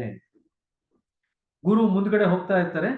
ಆ ಗುರು ಮುಂದ್ಗಡೆ ಹೋಗ್ತಾ ದಾರಿ ಏನ್ ಮಾಡ್ತಾ ಹೋಗ್ತಾ ಇದ್ದಾರೆ, ಆ ಒಂದು ದಾರಿನಲ್ಲೇ ಶಿಷ್ಯ ತನ್ನನ್ನು ತಾನು ಕಾಣ್ಕೊಳ್ತಾನೆ. ಈ ಹಂತದಲ್ಲಿ ಎಲ್ಲ ಜ್ಞಾನವನ್ನು ಕೂಡ ದಾಟಿರ್ತಕ್ಕಂಥ ಒಂದು ಸ್ಥಿತಿ, ನಾಲೆಡ್ಜ್ನೆಸ್, ಜ್ಞಾನರಹಿತವಾದಂತ ಸ್ಥಿತಿ ಅಂತ ಹೇಳ್ತಾರೆ. ಆದ್ರೆ ಅಜ್ಞಾನ ಅಲ್ಲ. ತುಂಬಾ ಜನ ಇದನ್ನ ಕನ್ಫ್ಯೂಸ್ ಮಾಡ್ಕೊಳ್ತಾರೆ. ಅಜ್ಞಾನ ಅಲ್ಲ. ಮುಂಚೆ ಶುರು ಮಾಡಿದಾಗ ಅಜ್ಞಾನ ಇತ್ತು, ತದನಂತರ ಜ್ಞಾನ ಬಂತು. ಈಗ ಜ್ಞಾನದ ಹಂತವನ್ನು ಕೂಡ ದಾಟಿ ಹೋಗ್ತಾ ಇದ್ದೀವಿ to a stage of knowledgelessness. ಜ್ಞಾನ ಇಲ್ಲದಿರುವಿಕೆಯ ಸ್ಥಿತಿ. ಹಾಗಾದ್ರೆ ಅಜ್ಞಾನನ ಅದು ಅಲ್ಲ, ಅಜ್ಞಾನ ಅಲ್ಲ, ಜ್ಞಾನದ ಪರಿಪೂರ್ಣ ಸ್ಥಿತಿ ಅಂತ ಹೇಳ್ಬೋದು ಅದನ್ನು. To understand this concept, it is crucial to grasp the idea of knowledge and ignorance. ಈಗ ಜ್ಞಾನ ಮತ್ತೆ ಅಜ್ಞಾನಕ್ಕೆ ನಡುವೆ ಇರತಕ್ಕಂಥ ಸಂಬಂಧದ ಬಗ್ಗೆ ದಾಜಿಯವರು ಈಗ ಉಲ್ಲೇಖ ಮಾಡ್ತಾರೆ. Knowledge is like a spotlight that illuminates a specific area while the surrounding area remains in darkness. ಎಲ್ಲೋ ಒಂದ್ ಕಡೆ ನಾವು ಲೈಟ್ ಬಿಟ್ವಿ ಅಂತ ಇಟ್ಕೊಳ್ರಿ. ನಾವು ಎಲ್ಲಿ ಬೆಳಕನ್ನು ಬಿಡ್ತೀವಿ ಆ ಬೆಳಕು ಬಿದ್ದಿರೋ ಕಡೆ ಅದನ್ನ ನಾವು ಜ್ಞಾನ ಅಂತ ಕರಿತೀವಿ. ಸುತ್ತ ಇರ್ತಾ ಇರತಕ್ಕಂತ ಕತ್ಲನ್ನು ನಾವು ಅಜ್ಞಾನ ಅಂತ ಕರಿತೀವಿ. ಸೊ ಜ್ಞಾನ ಬಂದಾಗ ಅಜ್ಞಾನ ತನ್ನ ಜಾಗನ ಬಿಟ್ಟು ಹೋಗುತ್ತೆ. ಅದೇ ರೀತಿಯಾಗಿ ನಾವು ಕಾಲಕ್ರಮೇಣದಲ್ಲಿ 1ನೇ ಬಿಂದುವಿನಿಂದ 12ನೇ ಬಿಂದುವರೆಗೂ ಕೂಡ ಬೇರೆ ಬೇರೆ ಬಿಂದುಗಳನ್ನ, ಬೇರೆ ಬೇರೆ ಚಕ್ರಗಳನ್ನ, ಅನುಭವಗಳನ್ನೆಲ್ಲ ನಾವು ತಂದುಕೊಳ್ತಾ ಜ್ಞಾನ ಪಡ್ಕೊಳ್ತಾ ಹೋಗ್ತೀವಿ. ಎರಡೂ ಕೂಡ ಜ್ಞಾನ ಮತ್ತೆ ಅಜ್ಞಾನ ಒಂದರ ಒಂದು ಜೊತೆಯಾಗೇ ಇರುತ್ತೆ ಅಂತನೂ ಕೂಡ ಬರೀತಾರೆ. ಇದು ಕೇಂದ್ರ ಮಂಡಲಕ್ಕೆ ಎಂಟರ್ ಆದ ಮೇಲೆ ನಾನು ಅನ್ನೋದು ಅನುಭವ ಪಡ್ಕೊಳ್ಳಿಕ್ಕೆ ಈಗ ಇಲ್ಲ. ಯಾವಾಗ ನಾನು ಅನ್ನೋದೇ ಇಲ್ವೋ ಜ್ಞಾನ ಅನ್ನೋದು ಕೂಡ ತನ್ನ ಅಸ್ತಿತ್ವನ ಕಳ್ಕೊಂಡ್ಬಿಡುತ್ತೆ. ಐ ನೋ ಅಂತ ಹೇಳಿದಾಗ ನನಗೆ ಗೊತ್ತು ಅಂತ ಹೇಳ್ತೀವಿ. ಆ ಗೊತ್ತಿಗೆ ಇರತಕ್ಕಂಥ ನೆಲೆ ನಾನು. ಆ ನಾನು ಅನ್ನೋದನ್ನೇ ನಾವು ದಾಟ್ಬಿಡ್ತು ಅಂದ್ರೆ ಯಾರಿಗೇನು ಗೊತ್ತು? ಏನಿದೆ ಅಲ್ಲಿ ಗೊತ್ತಾಗ್ಲಿಕ್ಕೆ? ಸೃಷ್ಟಿನ ದಾಟಾಯ್ತು. ಈಗ ನಾವು ಕಂಪನಗಳನ್ನೂ ದಾಟಿ ಕಂಪನ ರಹಿತವಾದಂತ ಕಂಪನದ ಸ್ಥಿತಿನಲ್ಲಿ ನಾವು ಕೇಂದ್ರ ಮಂಡಲದಲ್ಲಿ ಇದ್ದೀವಿ. ಎಷ್ಟು ತಿಳಿಯಾದ ಕಂಪನಗಳಿದೆ ಅಂದ್ರೆ ಅಲ್ಲಿ ಕಂಪನ ಇದೆ ಅಂತಾನೆ ಹೇಳಲಿಕ್ಕೆ ಆಗಲ್ಲ. ನಾನು ಅನ್ನೋದು ಕೂಡ ಈಗ ಅಹಂನಿಂದ ಮಾರ್ಪಾಡಾಗಿ ಮೂಲ ಅಸ್ತಿತ್ವವಾಗಿ ಅದು ಮಾರ್ಪಾಡಾಗಿ ಅದು ಕೂಡ ತಿಳಿಗೊಂಡಿದೆ. ಸೊ ನಾನು ಅನ್ನೋ ಮೂಲ ಅಸ್ತಿತ್ವ ಕೂಡ ತಿಳಿಗೊಂಡ್ಬಿಟ್ಟಿದೆ.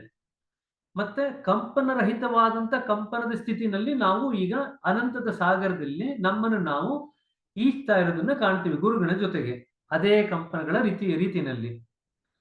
ಹಾಗಾದ್ರೆ ಯಾರು ಗೊತ್ತಾಗತ್ತಿದು? ಏನಿದೆ ಅಲ್ಲಿ ನಮ್ಗೆ ಗೊತ್ತಾಗ್ಬೇಕು ಅಂತ? ಜ್ಞಾನ ಪಡ್ಕೋಬೇಕಾದ್ರೆ ನಾನು ಅನ್ನೋದು ಬಿಟ್ಟು ಇನ್ನೊಂದು ವಸ್ತು ಇತ್ತು ಅಂದ್ರೆ ಆ ವಸ್ತುವಿನ ಬಗ್ಗೆ ನಾವು ಜ್ಞಾನ ಪಡ್ಕೋಬಹುದು. ಅಲ್ಲಿ ನಾನು ಅನ್ನೋದು ಬಿಟ್ಟು ನಮ್ಮ ಮೂಲ ಅಸ್ತಿತ್ವ ಬಿಟ್ಟು ಇನ್ನೇನು ಇಲ್ವೇ ಇಲ್ಲ. ಅಲ್ಲಿ ಯಾವುದ್ರ ವಿಷಯವಾಗಿ ನಾವು ಜ್ಞಾನ ಪಡ್ಕೋಬಹುದು? ಸೊ ಹಾಗಾಗಿ ಇದನ್ನ ಜ್ಞಾನದ ಎಡೆ ಏನಿದೆ ಅದನ್ನ ದಾಟಿರ್ತಕ್ಕಂಥ ಸ್ಥಿತಿ, ಜ್ಞಾನ ರಹಿತವಾದಂತ ಸ್ಥಿತಿ ಅಂತ ಇದನ್ನ ಬರೀತಾರೆ. ಬಟ್ ಇದನ್ನ ಅಜ್ಞಾನ ಜೊತೆಗೆ ನಾವು ಕನ್ಫ್ಯೂಷನ್ ಮಾಡ್ಕೋಬಾರ್ದು. ಅಜ್ಞಾನ ಅಂತ ಇದ್ದಾಗ ಬೇರೆ ಎಲ್ಲ ವಸ್ತುಗಳಿರುತ್ತೆ, ಆ ವಸ್ತುವಿನ ಬಗ್ಗೆ ನಮ್ಗೇನು ಗೊತ್ತಿರಲ್ಲ, ಅದು ಅಜ್ಞಾನ. ಇಲ್ಲಿ ಯಾವುದೇ ವಸ್ತುನೇ ಇಲ್ಲ ಕೇಂದ್ರ ಮಂಡಲದಲ್ಲಿ. ಈಗ ನಾವು ಅನಂತ ಸಾಗರದಲ್ಲಿ ಈಜ್ಲಿಕ್ಕೆ ಶುರು ಮಾಡಿದೀವಿ, ಮೂಲ ಒಂದಿದೆ, ಇಲ್ಲಿ ಗುರು ಇದ್ದಾರೆ, ಅದು ಬಿಟ್ರೆ ನಾವಿದೀವಿ. ನಮ್ಮಲ್ಲಿ ಏನಿದೆ? ಅರಿವಿದೆ, ಒಂದಿಷ್ಟು ಮೂಲ ಅಸ್ತಿತ್ವ ಇದೆ, ತಿಳಿಯಾಗಿರ್ತಕ್ಕಂಥ ಮೂಲ ಅಸ್ತಿತ್ವ, ಇಷ್ಟೇ ಇರೋದು. ಇನ್ನು ಇದನ್ನ ಬಿಟ್ಟು ತಿಳ್ಕೊಳ್ಳಿಕ್ಕೆ ಏನಿದೆ ಅಲ್ಲಿ? ಏನೂ ಇಲ್ಲ. ಹಾಗಾಗಿ ತಿಳ್ಕೊಳ್ಳಿಕ್ಕೆ ಏನೂ ಇಲ್ಲದೆ ಇರೋದ್ರಿಂದ ಜ್ಞಾನದ ಅವಶ್ಯಕತೆ ಕೂಡ ಅಲ್ಲಿ ಬೇಕಾಗಿಲ್ಲ ಅಂತ ಬರೀತಾರೆ.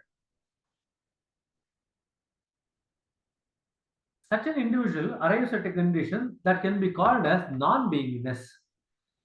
ಈಗ ಜ್ಞಾನನೂ ಇಲ್ಲ, ನಮ್ಮ ಅಸ್ತಿತ್ವನೇ ಕರಗಿ ಹೋಗ್ತಾ ಇದೆ ಅಂತ ಹೇಳ್ತಾ ಇದೀವಿ. So we no longer have any beingness.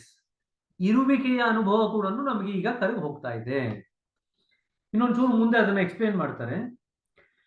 In our yatra as we ascend towards the absolute we move from thinking. So ಯೋಚನೆಯಿಂದ ನಾವು ಭಾವನೆಗಳ ಕಡೆಗೆ ಹೋಗ್ತೀವಿ, ಭಾವನೆಗಳಿಂದ ನಾವು ಇರುವಿಕೆಯ ಕಡೆಗೆ ಹೋಗ್ತೀವಿ, ಇರುವಿಕೆಯಿಂದ ನಾವು ಇಲ್ಲದಿರುವಿಕೆಯ ಕಡೆಗೆ ಹೋಗ್ತೀವಿ. We move from thinking to feeling, feeling to being, being to non being. ಮೊದಲ ಹಂತದಲ್ಲಿ ಮನಸ್ಸಿನ ಸ್ತರದಲ್ಲಿ ನಾವು ಥಿಂಕ್ ಮಾಡ್ತೀವಿ, ನಮ್ಮ ಕೇಂದ್ರದ ಜೊತೆಗಿನ ನಮ್ಮ ಸಂಬಂಧದ ಬಗ್ಗೆ ನಾವು ಆಲೋಚನೆ ಮಾಡ್ತೀವಿ. ಕಾಲಕ್ರಮೇಣದಲ್ಲಿ ಈ ಆಲೋಚನೆ ಪರಿವರ್ತನೆಯಾಗಿ ಕೇಂದ್ರದ ಜೊತೆಗಿನ ನಮ್ಮ ಸಂಬಂಧ ನಮ್ಮ ಅನುಭವಕ್ಕೆ, ಭಾವನೆಗೆ ಒಳಪಡಲಿಕ್ಕೆ ಶುರುವಾಗುತ್ತೆ, ಗ್ರಹಿಸ್ಲಿಕ್ಕೆ ಶುರು ಮಾಡ್ತೀವಿ.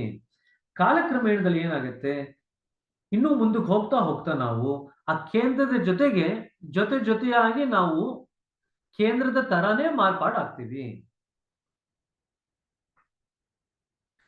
ಸೊ ಮೊದಲು ನಿಮ್ಮ ಸ್ನೇಹಿತನ ಜೊತೆ ನೀವು ಕೆಲವು ವಾರಗಳು ಇರ್ತೀರಾ ಅಂತ ಇಟ್ಕೊಳ್ರಿ. ನಿಮ್ಮ ಸ್ನೇಹಿತನ ಒಳ್ಳೆ ನಡವಳಿಕೆ, ಅವರ ಖುಷಿ ಎಲ್ಲವನ್ನು ನೋಡಿ ನೀವು ಅವ್ರ ಜೊತೆ ಖುಷಿಯಾಗಿ ಇಡ್ತೀರ. ಕಾಲಕ್ರಮೇಣದಲ್ಲಿ ನಿಮ್ಗೇನು ಅನಿಸ್ಲಿಕ್ಕೆ ಶುರು ಆಗುತ್ತೆ, ನಿಮ್ಮ ಸ್ನೇಹಿತನ ತರನೇ ನೀವು ಆಗ್ಬೇಕು ಅಂತ ಮನಸ್ಸಿಗೆ ಅನಿಸ್ಲಿಕ್ಕೆ ಶುರು ಆಗುತ್ತೆ. ಅವಾಗ ನೀವೇನ್ ಮಾಡ್ತೀವ, ನಿಮ್ಮ ಸ್ನೇಹಿತನಿಗೆ ಯಾವ ರೀತಿಯಾದಂತ ಜೀವನ ಶೈಲಿ ಇದೆ ಅದೇ ಜೀವನ ಶೈಲಿಯನ್ನು ನಾನು ರೂಪಿಸ್ಕೋಬೇಕು ಅಂತ ಅನ್ಕೊಳ್ಳಿಕ್ಕೆ ಶುರು ಮಾಡ್ತೀವಿ. ಅದೇ ರೀತಿಯಾಗಿ ನಾವು ಕೇಂದ್ರದ ಜೊತೆಗೆ ನಮ್ಮ ಸಂಬಂಧವನ್ನು ಮತ್ತೆ ನಾವು ಏರ್ಪಾಡು ಮಾಡಿಕೊಂಡಾಗ, ಕೇಂದ್ರದ ಸ್ಥಿತಿಯನ್ನು ನೋಡಿದಾಗ ಕೇಂದ್ರದ ರೀತಿಯಾಗಿ ನಾವು ಕೂಡ ಮಾರ್ಪಾಡಾಗಬೇಕು, ಕೇಂದ್ರದ ರೀತಿಯಲ್ಲೇ ನಾವು ಇರಬೇಕು ಅಂತ ನಮಗೆ ಅನ್ನಿಸ್ಲಿಕ್ಕೆ ಶುರು ಆಗುತ್ತೆ. ಈ ರೀತಿಯಾಗಿ ನಮ್ಗೆ ಯಾವಾಗ ಪ್ರೇರಣೆ ಬರುತ್ತೋ ಕಾಲಕ್ರಮೇಣದಲ್ಲಿ ನಮ್ಮ ಟೆಂಪರರಿ ಎಕ್ಸಿಸ್ಟೆನ್ಸ್ ಅಂತ ಏನ್ ಹೇಳ್ತೀವಿ, ನಾವು ಅಶಾಶ್ವತವಾಗಿದ್ದೀವಿ ಅನ್ನೋ ಭಾವನೆ ನಮ್ಮ ಮನಸ್ಸಿನಲ್ಲಿ ತೊಡಗಿ ಹೋಗಿ ಶಾಶ್ವತವಾದಂತ ನೆಲೆಯಲ್ಲಿ ನಾವಿದ್ದೀವಿ, ಶಾಶ್ವತವಾದಂತ ಒಂದು ಅಸ್ತಿತ್ವದಲ್ಲಿ ನಾವಿದ್ದೀವಿ ಅನ್ನೋ ಭಾವನೆ ಕೇಂದ್ರದ ತರನೇ ನಮಗೂ ಕೂಡ ವ್ಯಕ್ತ ಆಗ್ಲಿಕ್ಕೆ ಶುರು ಆಗುತ್ತೆ. ಕಾಲಕ್ರಮೇಣದಲ್ಲಿ ನಮ್ಮ ಅಸ್ತಿತ್ವ ಕೂಡ ಕೇಂದ್ರದ ಅಸ್ತಿತ್ವದ ರೂಪವನ್ನು ಪಡ್ಕೊಂಡು ಜೊತೆಯಾಗಿ ಇರ್ಲಿಕ್ಕೆ ಶುರು ಆಗುತ್ತೆ. ಕೇಂದ್ರ ಹಾಗೆ ತನ್ನ ಕೆಲಸ ಮಾಡ್ತಿದ್ಯೋ ನಮ್ಮ ಅಸ್ತಿತ್ವ ಕೂಡ ಅದೇ ರೀತಿಯಾಗಿ ಕೆಲಸ ಮಾಡ್ಲಿಕ್ಕೆ ಶುರು ಆಗುತ್ತೆ. ಕೇಂದ್ರದ ಜೊತೆಗೆ ನಾವು ಅದೇ ರೀತಿಯಾದಂತ ಇರುವಿಕೆಯನ್ನ ಗಳಿಸ್ಕೊಳ್ತೀವಿ. ಕೇಂದ್ರ ಹೇಗಿದೆ, ಕೇಂದ್ರ ಸೆಕ್ಯೂರ್ ಆಗಿದೆ, ಅದರಲ್ಲಿ ಯಾವುದೇ ರೀತಿಯಾದಂತ ಇನ್ಸೆಕ್ಯೂರಿಟಿ ಇಲ್ಲ, ತನಗೆ ತಾನಾಗಿ ಅದು ನಿಶ್ಚಿಂತೆಯಾಗಿದೆ, ಅನಂತವಾಗಿದೆ, ಯಾವುದರಿಂದನೂ ಅದು ತೊಂದರೆಗೊಳಗಾಗ್ತಾ ಇಲ್ಲ, ಡಿಸ್ಟರ್ಬ್ ಆಗ್ತಾ ಇಲ್ಲ. ಆ ರೀತಿಯಾದಂತ ಸ್ಥಿತಿನಲ್ಲಿ ನಾವು ಇರಲಿಕ್ಕೆ ಶುರು ಮಾಡ್ತೀವಿ. ಹಾಗಾದ್ರೆ ನಮ್ಗಲ್ಲಿ ಏನು ಇಲ್ಲ ಅನ್ನೋದರ ಅನುಭವ ಬಂದ ಮೇಲೆ ಆ ಶೂನ್ಯತೆ ಅನುಭವ ನಮ್ಮ ಒಂದು ದಿನನಿತ್ಯದ ಜೀವನದಲ್ಲಿ ಯಾವ ರೀತಿ ವ್ಯಕ್ತ ಆಗತ್ತೆ? ನಮಗೆ ಎಲ್ಲ ಕೆಲಸ ಮಾಡ್ತಾ ಇರ್ಬೇಕಾದ್ರೆ ನಮಗೆ ಅಲ್ಲಿರ್ತಕ್ಕಂಥ ಸ್ಥಿರತೆನಲ್ಲಿ, ಅವಿಚ್ಛಿನ್ನವಾದಂತ ಸ್ಥಿರತೆನಲ್ಲಿ ನಮಗೆ ಅದು ವ್ಯಕ್ತ ಆಗಲಿಕ್ಕೆ ಶುರು ಆಗುತ್ತೆ. ಸುತ್ತಮುತ್ತ ಯಾವುದೇ ಏರಿಳಿತಗಳಾದ್ರೂ ಕೂಡ ಅದು ನಮ್ಮ ಹೃದಯ ಮತ್ತು ಮನಸ್ಸಿನ ಮೇಲೆ ಯಾವುದೇ ರೀತಿಯಾದಂತ ಛಾಪನ್ನು ಬಿಡೋದಿಲ್ಲ. ಅದು ನಮ್ಮನ್ನ ವ್ಯಕ್ತಿಯಾಗಿ ಯಾವುದೇ ರೀತಿಯಾಗಿ ಅಲ್ಲಾಡಿಸೋದಿಲ್ಲ, ಯಾವುದು ಡಿಸ್ಟರ್ಬ್ ಮಾಡಲ್ಲ ನಮಗೆ. So we will be established in firm stillness and Pais. ಪ್ರತಿಯೊಂದು ಕೆಲಸ ಮಾಡೋದ್ರಲ್ಲೂ ಕೂಡ ಒಂದು ರೀತಿಯಾದಂತ ಗಾಂಭೀರ್ಯತೆ ಇರುತ್ತೆ ನಮ್ಮಲ್ಲಿ. ಸೊ ಆ ಗಾಂಭೀರ್ಯತೆ ಮತ್ತು ಸ್ಥಿರತೆ, ಸ್ಟಿಲ್ನೆಸ್, ಇದು ಎರಡರ ಮುಖಾಂತರ ನಮ್ಮ ಜೀವನದಲ್ಲಿ ಆ ಕೇಂದ್ರದ ಒಳಗಿನ ನಮ್ಮ ಏನು ನೆಂಟಸ್ತಿಕೆ ಮರುಸ್ಥಾಪನೆ ಆಗಿದೆ ಅದು ವ್ಯಕ್ತ ಆಗಲಿಕ್ಕೆ ಶುರು ಆಗುತ್ತೆ. ಸೊ ಯಾರೋ ಒಂದು ಅತ್ಯಂತ ಉನ್ನತವಾದಂತ ಸ್ಥಿತಿಲಿ ಇರ್ತಕ್ಕಂಥವ್ರ ಜೊತೆ ನಾವು ಒಡನಾಡಿದಾಗ ನಮ್ಮ ಸ್ಥಿತಿ ಕೂಡ ಆ ಒಂದು ರೀತಿಯಾಗಿ ಮಾರ್ಪಾಡಾಗತ್ತೆ. ಪ್ರತಿಯೊಂದು ಕೆಲಸದಲ್ಲೂ ಕೂಡ ಈ ಗಾಂಭೀರ್ಯತೆ ಮತ್ತೆ ಸ್ಥಿರತೆ ಇದು ತನ್ನ ಛಾಪನ್ನು ಬಿಡದೆ ಇರಲಿಕ್ಕೆ ಸಾಧ್ಯ ಇಲ್ಲ ಅಂತ ಬರೀತಾರೆ. ಸೊ ಒಂದ್ಸತಿ ಫ್ರಾನ್ಸ್ಗೆ ಹೋಗಿರ್ತಾರೆ ಪ್ರಶಿಕ್ಷಕರ ಒಂದು ತರಬೇತಿಗೆ ಅಂತ. ಅಲ್ಲಿ ಚಾರಿಜಿ ಅವರು ಕೂಡ ಬಂದಿರ್ತಾರೆ. ಯುರೋಪ್ ಮತ್ತು ನಾರ್ತ್ ಅಮೆರಿಕಾದಿಂದೆಲ್ಲ ಸಾಕಷ್ಟು ಜನ ಪ್ರಶಿಕ್ಷಕರು ಬಂದಿರ್ತಾರೆ. ಹೋಗ್ಸಲ್ಲಪ್ಪ ಅಂತ ಇತ್ತು ಅಂತ ತಿನ್ನಲ್ಲ ಇಟ್ಟು.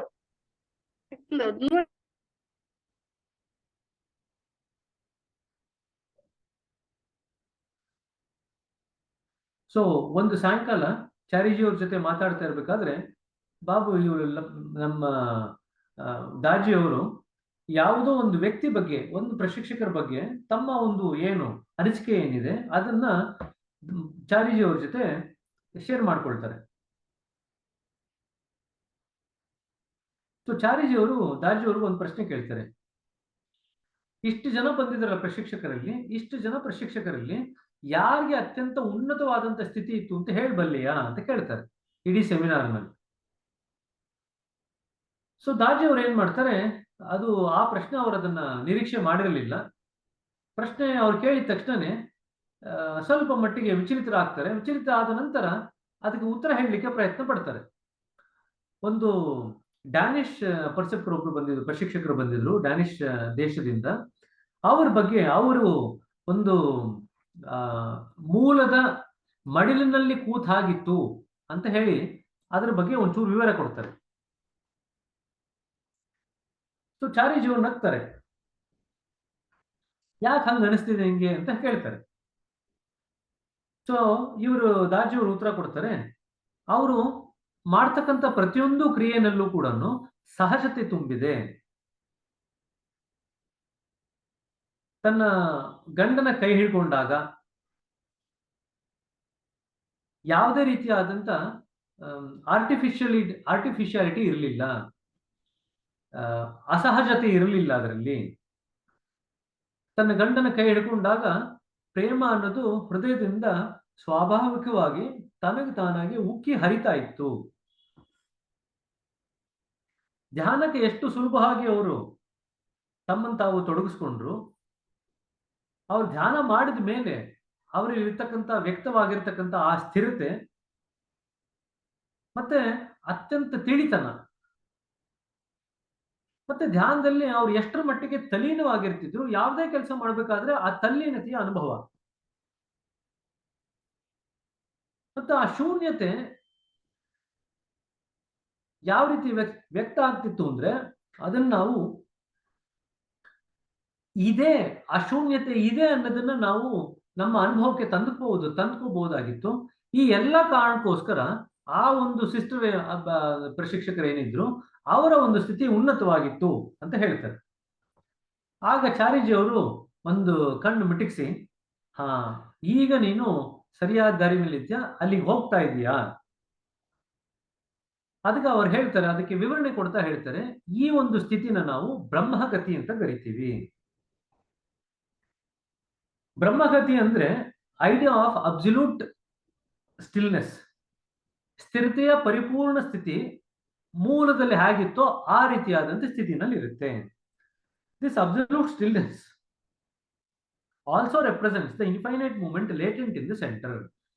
ಈ ಒಂದು ಪರಿಪೂರ್ಣವಾದಂತ ಸ್ಥಿರತೆಯ ಸ್ಥಿತಿನಲ್ಲಿ ಕೇಂದ್ರದಲ್ಲಿ ಏನು ವ್ಯಕ್ತ ಆಗ್ತಾ ಇದೆಯಲ್ಲ ಆ ಕಂಪನಗಳು ವ್ಯಕ್ತ ಆಗ್ಲಿಕ್ಕೆ ಸಾಧ್ಯ ಆಗುತ್ತೆ.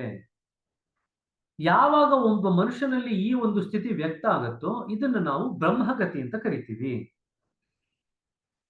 Witnessing such a new state, high state is in someone who blissfully was carrying it online.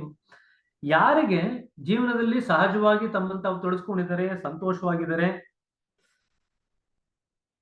ಇದನ್ನ ದಾಜಿಯವರು ಯಾವಾಗ ಆ ಒಂದು ಪ್ರಶಿಕ್ಷಕರಲ್ಲಿ ಕಾಣ್ತಾರೋ, ಚಾರಿಜಿಯವರು ಅದ್ರ ಬಗ್ಗೆ ಒಂದು ಕುರುಹನ್ನು ಕೊಡ್ತಾರೋ, ಇದು ನಮಗೂ ಕೂಡ ಎಟಕಿಸ್ಲಿಕ್ಕೆ ಸಾಧ್ಯ ಇದೆ, ಈ ಒಂದು ಸ್ಥಿತಿನ ನಾವು ಕೂಡ ಗಳಿಸ್ಕೋಬಹುದು ಅಂತ ನಮ್ಮ ಮನಸ್ಸಿನಲ್ಲಿ ಸಾಕಷ್ಟು ಮಟ್ಟಿಗೆ ಅದ್ರ ಬಗ್ಗೆ ಆಸೆ ಮೂಡ್ತು ಅಂತ ಬರೀತಾರೆ.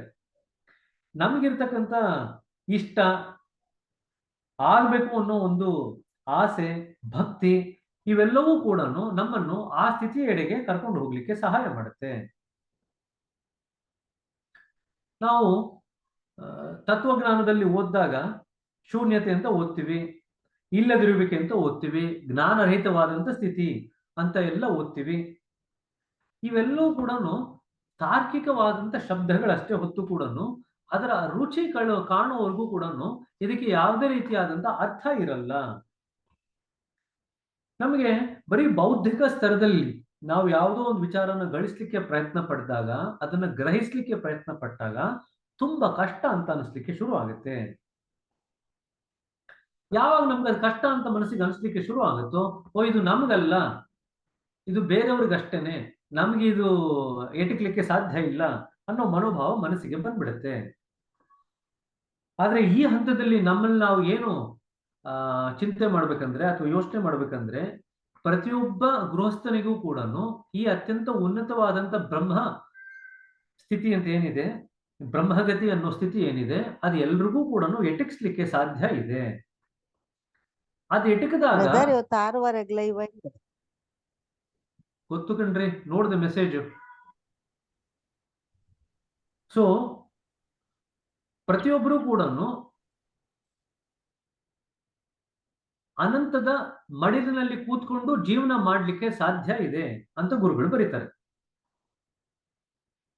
ಸೊ ನಮ್ಮಲ್ಲಿ ನಾವು ಸರಳತೆ ತಂದುಕೊಡೋದಾಗ್ಲಿ, ಅಥವಾ ಪರಿಶುದ್ಧತೆ ತಂದುಕೊಡೋದಾಗ್ಲಿ, ಪ್ರೇಮ ತಂದುಕೊಡೋದಾಗ್ಲಿ, ಅಥವಾ ಸಹಜವಾಗಿ ಜೀವನ ಮಾಡೋದಾಗ್ಲಿ, ಇದೆಲ್ಲವನ್ನು ಕಲಿತು ನಾವು ಅದರಲ್ಲಿ ಕರಗತವಾದಾಗ ನಾವು ಕೂಡ ಕೇಂದ್ರದ ಜೊತೆಗಿನ ನಮ್ಮ ಸಂಬಂಧವನ್ನು ಮರ್ಪಾಡು ಮಾಡಿಕೊಂಡು ಮತ್ತೊಮ್ಮೆ ಏರ್ಪಾಡು ಮಾಡಿಕೊಂಡು ಅದರ ಒಂದು ಮಡಲಿನಲ್ಲಿ ನಿಂತ್ಕೊಂಡು ಜೀವನ ಮಾಡ್ಲಿಕ್ಕೆ ಸಾಧ್ಯ ಇದೆ ಅಂತ ಬರೀತಾರೆ.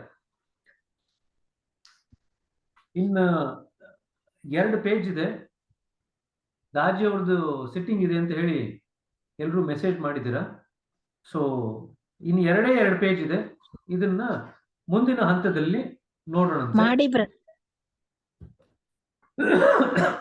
ಶುರು ಆಯ್ತಾ ಸಿಟ್ಟಿಂಗು? ಅದು ದಾದಿಯವ್ರ ಮಕ್ಕಳು ಅಲ್ವಾ, ಹೇಳಿ ಬ್ರದರ್, ಪರವಾಗಿಲ್ಲ. ಅಲ್ಲ, ಶುರು ಆಯ್ತಾ ದಾಜಿಯವ್ರ ಸ್ಥಿತಿದ್ದು? ಶುರು ಆಗೋಗ್ಬಿಟ್ಟಿದೆ ಬ್ರದರ್, ಶುರುವಾಗೋಗ್ಬಿಟ್ಟಿದೆ ಮೆಡಿಟೇಷನ್. ಸ್ಟಾರ್ಟ್ ಆಗಿದೆ ಬ್ರದರ್. ಸ್ಟಾರ್ಟ್ ಆಗೋಗ್ಬಿಟ್ಟಿದೆ. ಸರಿ, 15 ಹಾಗಾದ್ರೆ 20 ನಿಮಿಷ ಆಗಿದೆ ಅಂದ್ರೆ. ಓ, ಶುರು ಆಗೋದು 20 ನಿಮಿಷ ಆಯ್ತಾ ಶುರು ಆಗಿ? 6:30ಗೆ ಅಂತಿದ್ರಲ್ಲ? 20 ನಿಮಿಷ ಆಗಿದೆ, 20 ನಿಮಿಷ ಸರಿ, ಆಗಿದೆ ಹಾಗಾದ್ರೆ. ಅಂತ ಬಂತು. ಓ ಸರಿ, ಹಾಗಾದ್ರೆ ಇದನ್ನ ಮುಗಿಸ್ಬಿಡ್ತೀನಿ. ಎರಡೇ 2 ಪೇಜ್ ಇದೆ, ಇದನ್ನ ಮುಗಿಸ್ಬಿಡ್ತೀನಿ. ಸರಿನಾ?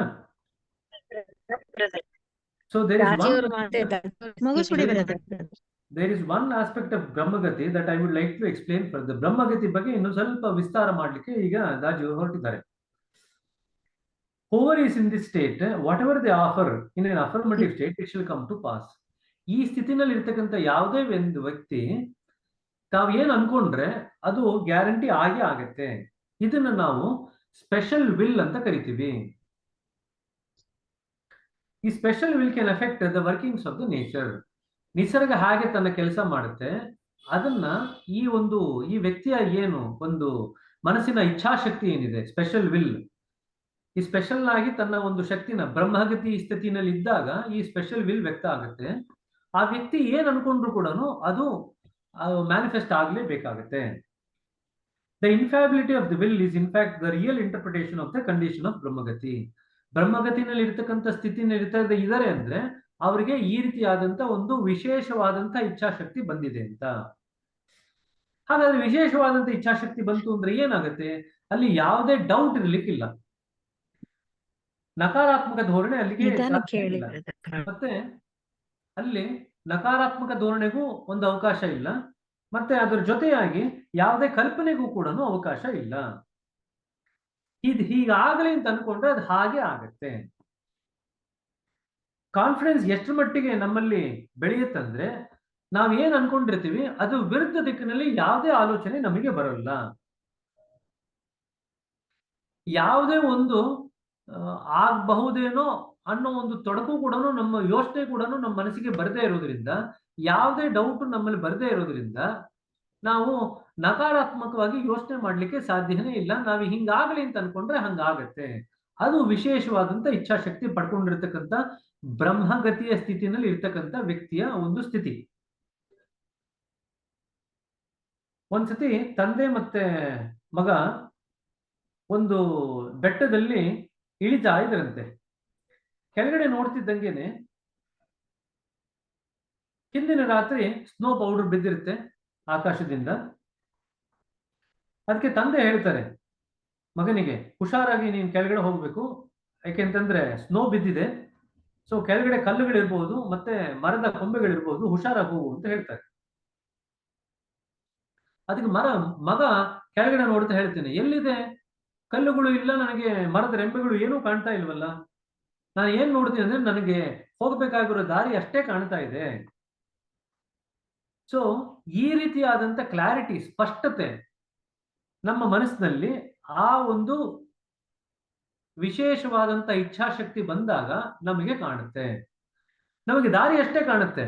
ಆ ದಾರಿನಲ್ಲಿ ಏನ್ ತೊಡಕುಗಳು ಇರಬಹುದು ಬರಬಹುದು ಅನ್ನೋದು ಯಾವುದೂ ಕೂಡ ನಮ್ಮ ಲಕ್ಷ್ಯಕ್ಕೆ ಬರೋದೇ ಇಲ್ಲ. ಇದು ವಿಶೇಷವಾದಂತ ಇಚ್ಛಾಶಕ್ತಿ ಪಡ್ಕೊಂಡಿರ್ತಕ್ಕಂಥ ಬ್ರಹ್ಮ ಗತಿಯ ಸ್ಥಿತಿನಲ್ಲಿ ಇರ್ತಕ್ಕಂಥ ವ್ಯಕ್ತಿಯ ಸ್ಥಿತಿ. ಈ ಒಂದು ವಿಶೇಷವಾದಂತ ಇಚ್ಛಾಶಕ್ತಿ ಯಾರಿಗೆ ಅಗತ್ಯ ಇದೆ, ಯಾರಿಗೆ ಆಧ್ಯಾತ್ಮಿಕ ಕೆಲಸ ಮಾಡ್ಲಿಕ್ಕೆ ಅವಕಾಶ ಇರುತ್ತೋ ಅಥವಾ ಅವಶ್ಯಕತೆ ಇರುತ್ತೋ ಅವರಿಗೆ ಈ ವಿಶೇಷವಾದಂತ ಬ್ರಹ್ಮಗತಿಯ ಇಚ್ಛಾಶಕ್ತಿ ಇರುತ್ತೆ. ಯಾಕೆ ಇರುತ್ತೆ ಅವ್ರಿಗೆ ಈ ರೀತಿಯಾದಂತ ವಿಶೇಷವಾದಂತ ಇಚ್ಛಾಶಕ್ತಿ? ನಿಸರ್ಗದ ಕೆಲಸ ಏನಾಗ್ಬೇಕಾಗಿದೆ ಅದು ಈ ವ್ಯಕ್ತಿಯ ಮುಖಾಂತರನೇ ಆಗ್ಬೇಕಾಗತ್ತೆ. ಆ ಒಂದು ಸ್ಥಿತಿನಲ್ಲಿ ವಿಶೇಷವಾದಂತ ಇಚ್ಛಾಶಕ್ತಿ ಇಟ್ಕೊಂಡು ನಮಗೋಸ್ಕರ ನಾವು ಅಹಮ್ಮಾಗಿ ಏನು ಬೇಕಾದ್ರೂ ಕೆಲಸ ಮಾಡ್ಕೊಳ್ಲಿಕ್ಕೆ ಆಗಲ್ಲ. ನಮಗೋಸ್ಕರ ನಾವು ಕೆಲಸ ಮಾಡ್ಕೊಳ್ಲಿಕ್ಕೆ ಆಗಲ್ಲ. ಬರೀ ನಿಸರ್ಗದ ಕೆಲಸ ಮಾಡ್ಕೊಡ್ಲಿಕ್ಕೆ ಅಷ್ಟೇನೆ ಆ ಇಚ್ಛಾಶಕ್ತಿ ಮೀಸಲಾಗಿರುತ್ತೆ. ಸೊ ಆ ಸ್ಥಿತಿನಲ್ಲಿ ನಮಗೆ ಯಾವುದೇ ಒಂದು ಕೆಲಸದಲ್ಲಿ ನಾವು ಯಶಸ್ವಿ ಆಗದೆ ಇರಬಹುದು ಅನ್ನೋ ಒಂದು ಭಾವನೆ ಬರೋದೇ ಇಲ್ಲ. ಅದಕ್ಕೆ ದಾಜಿಯವರು ಈ ರೀತಿಯಾದಂತ ವಿಶೇಷವಾದಂತ ಇಚ್ಛಾಶಕ್ತಿ ಬೆಳೆಸ್ಕೋಬೇಕಂದ್ರೆ ಏನ್ ಮಾಡ್ಬೇಕು? ಪ್ರತಿಯೊಂದು ಕೆಲಸದಲ್ಲೂ ಕೂಡ ಆ ಕೆಲಸ ಮುಂಚೆನೆ ಮುಗಿದು ಹೋಗಿದೆ, ನಾವು ನಾಮಕಾವಸ್ಥೆ ಮಾಡ್ತಾ ಇದ್ದೀವಿ ಅನ್ನೋ ಒಂದು ಪಾಸಿಟಿವ್ ಬೆಂಟ್ ಆಫ್ ಮೈಂಡ್ ಅಲ್ಲಿ ಒಂದು ಅಫರ್ಮೇಶನ್ ಕೊಟ್ಕೊಂಡು ಮನಸ್ಸಿಗೆ ಆ ಒಂದು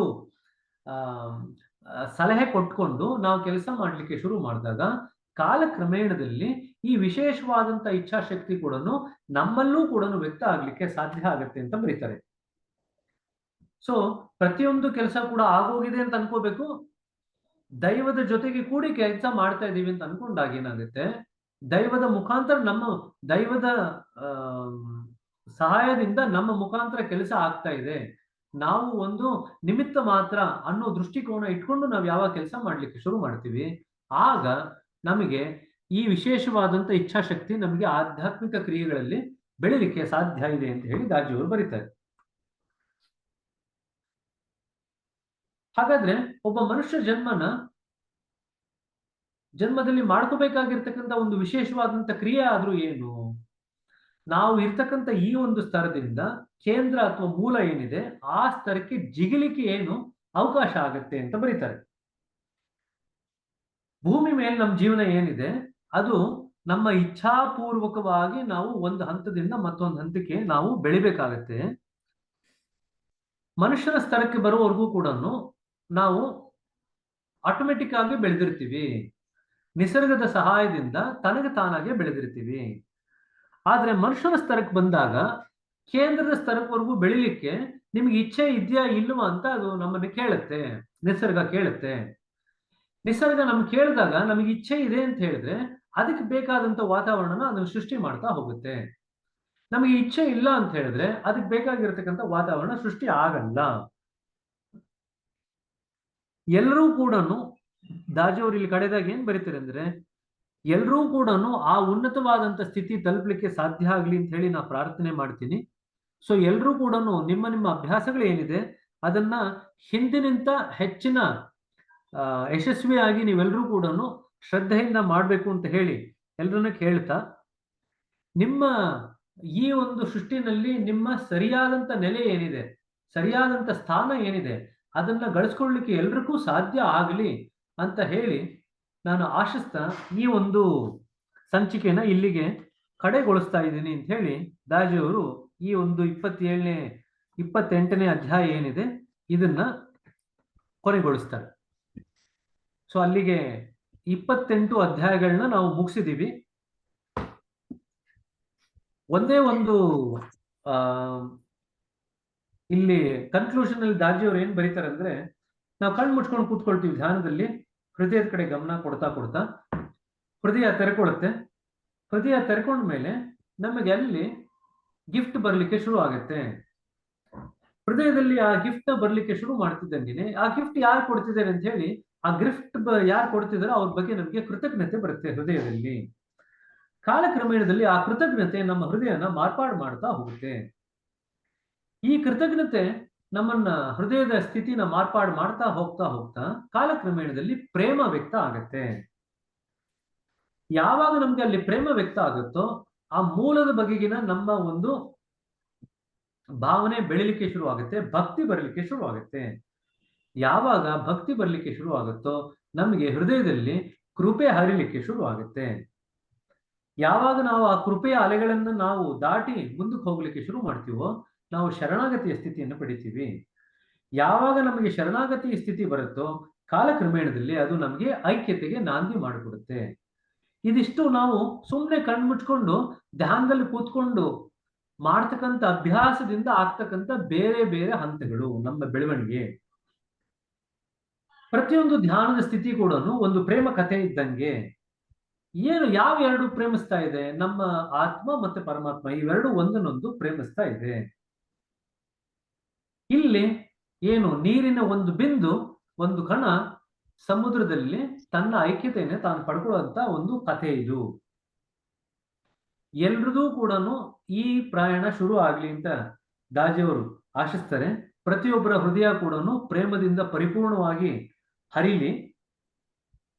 ಎಷ್ಟರ ಮಟ್ಟಿಗೆ ಅದು ಪ್ರೇಮ ಹರಿಬೇಕಂದ್ರೆ ನಾವು ಅದರಲ್ಲಿ ನಮ್ಮನ್ನು ನಾವೇ ಕರಗಿ ಹೋಗ್ಬೇಕು, ಅದರಲ್ಲಿ ಮುಳುಗು ಹೋಗಿ ಕರಗಿ ಹೋಗ್ಬೇಕು, ಮತ್ತೊಮ್ಮೆ ಹೇಳುವಂತ ಅವಶ್ಯಕತೆನೇ ಬರಬಾರ್ದು. ಅಷ್ಟ ರೀತಿಯಾಗಿ ನಮ್ಮ ಹೃದಯದಲ್ಲಿ ಪ್ರೇಮ ಹರಿಲಿ ಅಂತ ಬರೀತಾರೆ.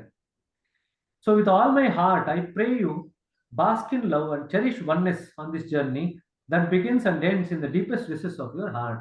ಹೃದಯದಲ್ಲೇ ಶುರುವಾಗಿ ಹೃದಯದಲ್ಲೇ ಪರಿಪೂರ್ಣಗೊಳ್ತಕ್ಕಂಥ ಈ ಒಂದು ಪ್ರಯಾಣದಲ್ಲಿ ಎಲ್ಲರೂ ಕೂಡ ಪರಿಪೂರ್ಣವಾಗಿ ಯಶಸ್ವಿ ಆಗಲಿ ಅಂತ ಆಶಿಸ್ತೀನಿ. ದಾರಿ ತುಂಬಾ ಕಡಿದಾಗಿದೆ, ಕತ್ತಲೆಯಲ್ಲಿದೆ. ಕೆಲವೊಮ್ಮೆ ಹೋಗ್ಲಿಕ್ಕೆ ಆಗತ್ತೋ ಇಲ್ವೋ, ಒಬ್ಬಂಟಿಗನಾಗ್ಬಿಟ್ಟಿದ್ದೀನಲ್ಲ ಅನ್ನೋ ಒಂದು ಒಂಟಿತನ ಕೂಡ ಕಾಡುತ್ತೆ. ತುಂಬಾ ಕಷ್ಟ ಅಂತ ಅನ್ಸುತ್ತೆ. ಏರ್ಬೇಕಾಗಿರ್ತಕ್ಕಂಥ ಸ್ಥಿತಿ ತುಂಬಾ ಉನ್ನತವಾಗಿದೆ, ತುಂಬಾ ಕ್ಲಿಷ್ಟವಾಗಿದೆ, ತುಂಬಾ ಕಡಿದಾಗಿದೆ. ಇದನ್ನ ನಾನು ಒಬ್ಬನೇ ಹೇಳಲಿಕ್ಕೆ ಸಾಧ್ಯನೇ ಇಲ್ಲ. ಇನ್ನು ನಿಲ್ಲಿಸ್ಬಿಡೋಣ, ಪ್ರಯಾಣ ನಿಲ್ಲಿಸ್ಬಿಡೋಣ ಅನ್ನೋಂತ ಒಂದು ಮನಸ್ಥಿತಿ ಎಲ್ಲ ಕೂಡ ಎಲ್ಲರಿಗೂ ಕೂಡ ದಾರಿನಲ್ಲಿ ಬರುತ್ತೆ. ಆದ್ರೆ ಒಂದು ತಿಳ್ಕೊಳ್ರಿ, ನಿಮ್ಮಲ್ಲೇ ಇರ್ತಕ್ಕಂಥ ಆ ಪರಮಾತ್ಮ ನಿಮಗೆ ದಾರಿ ತೋರಿಸ್ತಾನೆ. ನಾ ಇದೀನಿ ನಿನಗೆ ಸಹಾಯ ಮಾಡ್ಲಿಕ್ಕೆ ಅಂತ ನಿಮಗೆ ಆವಾಗವಾಗ ಪ್ರೇರೇಪಣೆ ಕೊಡ್ತಾನೆ. ಪ್ರೇರೇಪಣೆ ಒಳಗಡೆಯಿಂದಾನೆ ನಿಮಗೆ ತನ್ನ ಒಂದು ಇರುವಿಕೆಯ ಒಂದು ಕುರುಹನ್ನು ಕೊಟ್ಟು ನಿಮ್ಮ ದಾರಿನಲ್ಲಿ ಇರ್ತಕ್ಕಂಥ ತೊಡಕುಗಳನ್ನೆಲ್ಲ ನಿವಾರಣೆ ಮಾಡಿ ಮುಂದಕ್ಕೆ ಹೋಗ್ಲಿಕ್ಕೆ ಪ್ರೇರಣೆ ಕೊಟ್ಟು ಮುಂದಕ್ಕೆ ಕಳಿಸ್ಕೊಡ್ತಾನೆ. ನೀವೆಲ್ಲರೂ ಸಹ ಈ ಒಂದು ಸಹಾಯವನ್ನು ತಗೊಂಡು, ಪರಮಾತ್ಮನ ಸಹಾಯವನ್ನು ತಗೊಂಡು ಅನಂತದೆಡೆಗಿನ ನಮ್ಮ ಒಂದು ಏನ್ ಪ್ರಯಾಣ ಇದೆ, ಈ ಪ್ರಯಾಣದಲ್ಲಿ ಎಲ್ಲರೂ ಕೂಡ ಯಶಸ್ವಿಯಾಗಿ ನಮ್ಮ ಇಡೀ ವಿಶ್ವಕ್ಕೆ ನಾವು ಕೊಡ್ತಕ್ಕಂಥ ಒಂದು ಮೂಲ ಗಿಫ್ಟ್ ಏನಪ್ಪಾ ಅಂದ್ರೆ, ಮಾರ್ಪಾಡಾಗಿರ್ತಕ್ಕಂಥ ನಮ್ಮನ್ನ ನಾವು ವಿಶ್ವಕ್ಕೆ ಕೊಟ್ಟಾಗ ಅದಕ್ಕಿಂತ ಉನ್ನತವಾದಂತ ಒಂದು ಗಿಫ್ಟ್ ನಾವು ವಿಶ್ವಕ್ಕೆ ಇನ್ನೂ ಕೊಡ್ಲಿಕ್ಕೆ ಸಾಧ್ಯ ಇಲ್ಲ. ನಮ್ಮನ್ನ ನಾವು ಮಾರ್ಪಾಡು ಮಾಡಿಕೊಂಡು ಕೇಂದ್ರದ ಜೊತೆಗಿನ ನಮ್ಮ ಅವಿನಾಭಾವವಾದಂತ ಸಂಬಂಧ ಏನಿದೆ ಅದನ್ನು ಮರ್ಪಡಿ ಅಥವಾ ಮತ್ತೊಮ್ಮೆ ಅದನ್ನ ಏರ್ಪಾಡು ಮಾಡಿಕೊಂಡು ಈ ಮಾರ್ಪಾಡಾಗಿರ್ತಕ್ಕಂಥ ಈ ನಾನು ಅನ್ನೋದೇನಿದೆ ಅದನ್ನ ನಾವು ವಿಶ್ವಕ್ಕೆ ಕೊಟ್ಟಾಗ, ಅದನ್ನ ನಾವು ವಿಶ್ವಕ್ಕೆ ಕೊಟ್ಟಾಗ ನಮ್ಮ ಪ್ರಯಾಣ ಕೂಡ ಸಫಲ ಆಗತ್ತೆ. ಅದರ ಜೊತೆಯಾಗಿ ನಮ್ಮ ವಿಶ್ವದ ಬಂಧು ಬಾಂಧವರೇನಿದ್ದಾರೆ, ಸಹೋದರ ಸಹೋದರಿಯರೇನಿದ್ದಾರೆ, ಅವರ ಎಲ್ಲರ ಪ್ರಯಾಣಕ್ಕೂ ಕೂಡ ನಾವು ಸಹಾಯ ಮಾಡುವಂತ ಸ್ಥಿತಿನಲ್ಲಿ ಇರ್ತೀವಿ. ಆ ರೀತಿಯಾದಂಥ ಸ್ಥಿತಿ ಎಲ್ಲರಲ್ಲೂ ಬೆಳಗಲಿ ಅಂತ ಹೇಳಿ ದಾಜಿಯವರು ಪ್ರಾರ್ಥನೆ ಮಾಡ್ತಾ ಈ ಪುಸ್ತಕವನ್ನು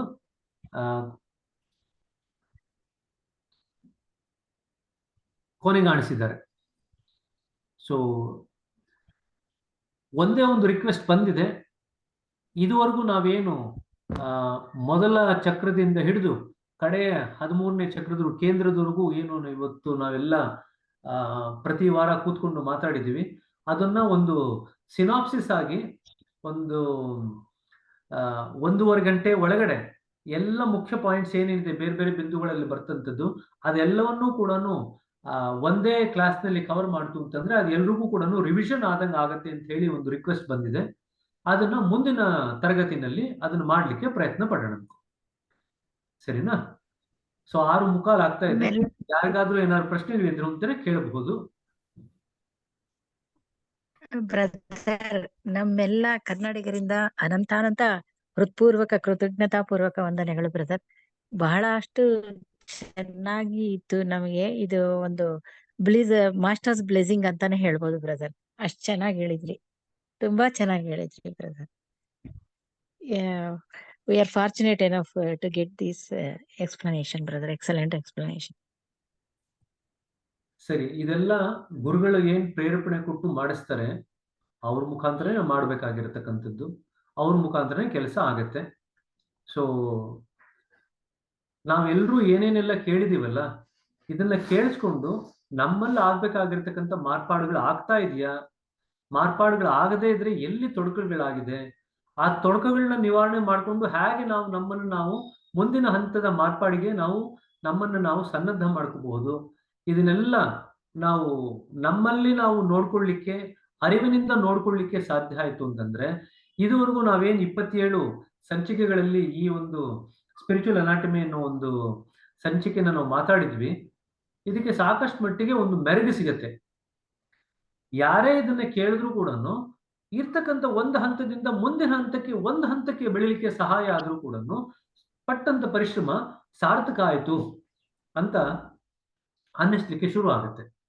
ಸೊ ಹಾಗಾಗಿ ಯಾರ್ಯಾರ ಕನ್ನಡದವ್ರು ಇದನ್ನೆಲ್ಲ ಕೇಳಿದಿರಲ್ಲ, ಎಲ್ಲರೂ ಕೂಡ ನೀವಿರ್ತಕ್ಕಂಥ ಸ್ತರದಿಂದ ಮುಂದಿನ ಹಂತದ ಸ್ತರಕ್ಕೆ ಬೆಳಿಲಿಕ್ಕೆ ನಿಮ್ಮನ್ನು ನೀವು ಪ್ರೇರೇಪಣೆ ಮಾಡಿಕೊಂಡು ಈ ತರಗತಿಗಳಲ್ಲಿ ನಾವು ಏನೆಲ್ಲ ವಿಚಾರಗಳನ್ನ ಉಲ್ಲೇಖ ಮಾಡಿದ್ದೀವಿ, ವಿವರಣೆ ಕೊಟ್ಟಿದ್ದೀವಿ, ಅದರಲ್ಲಿ ಯಾವುದನ್ನ ನಿಮ್ಮ ಜೀವನದಲ್ಲಿ ಅಳವಡಿಸ್ಕೋಬಹುದು ಅಂತ ಹೇಳಿ ಅದನ್ನ ಅಳವಡಿಸ್ಕೊಂಡು ತದನಂತರ ದಾಜಿಯವರು ಆಶಿಸೋ ಹಂಗೆ ನಮ್ಮ ಉನ್ನತ ಅವಸ್ಥೆಯ ನಾನು ಅನ್ನೋದೇನಿದೆ, ಮಾರ್ಪಾಡಾಗಿರ್ತಕ್ಕಂಥ ನಾನು, ಮಾರ್ಪಾಡಾಗಿರ್ತಕ್ಕಂಥ ನಮ್ಮ ಅಸ್ತಿತ್ವನ ಜಗತ್ತಿಗೆ ನಾವು ಎಲ್ಲರೂ ಕೂಡ ಕಾಣಿಕೆಯಾಗಿ ಕೊಟ್ಟು ಗುರುಗಳ ಪಾದವೃಂದದಲ್ಲಿ ಅರ್ಪಿಸೋಣ ಅಂತ ಹೇಳಿ ಎಲ್ಲರ ಪರವಾಗಿ ನಾನು ಕೂಡ ಪ್ರಾರ್ಥನೆ ಮಾಡ್ತೇನೆ. ಥ್ಯಾಂಕ್ ಯು ವೆರಿ ಮಚ್ ಬೆಳಿಬೇಕು. ಬ್ರದರ್. ಬ್ರದರ್ ಒಂದು ಸರಿ ಕೇಳಿಸ್ತಾ ಇಲ್ಲ ರೀ ಚಂದ್ರವತಿ ಅವರು, ಏನೋ ಸರಿಯಾಗಿ ಕೇಳಿಸ್ತಿಲ್ಲ. ಚಂದ್ರಾವತಿ ಸಿಸ್ಟರ್ ಹೇಳಿ ಸಿಸ್ಟರ್. ಸರಿಯಾಗಿ ಕೇಳಿಸ್ತಿಲ್ಲ ಸಿಸ್ಟರ್. ಬ್ರದರ್, ನಿಮ್ಮ ಎಕ್ಸ್ಪ್ಲನೇಷನ್ಸ್ ಬೇರೆ ಭಾಷೆಗಳಲ್ಲಿ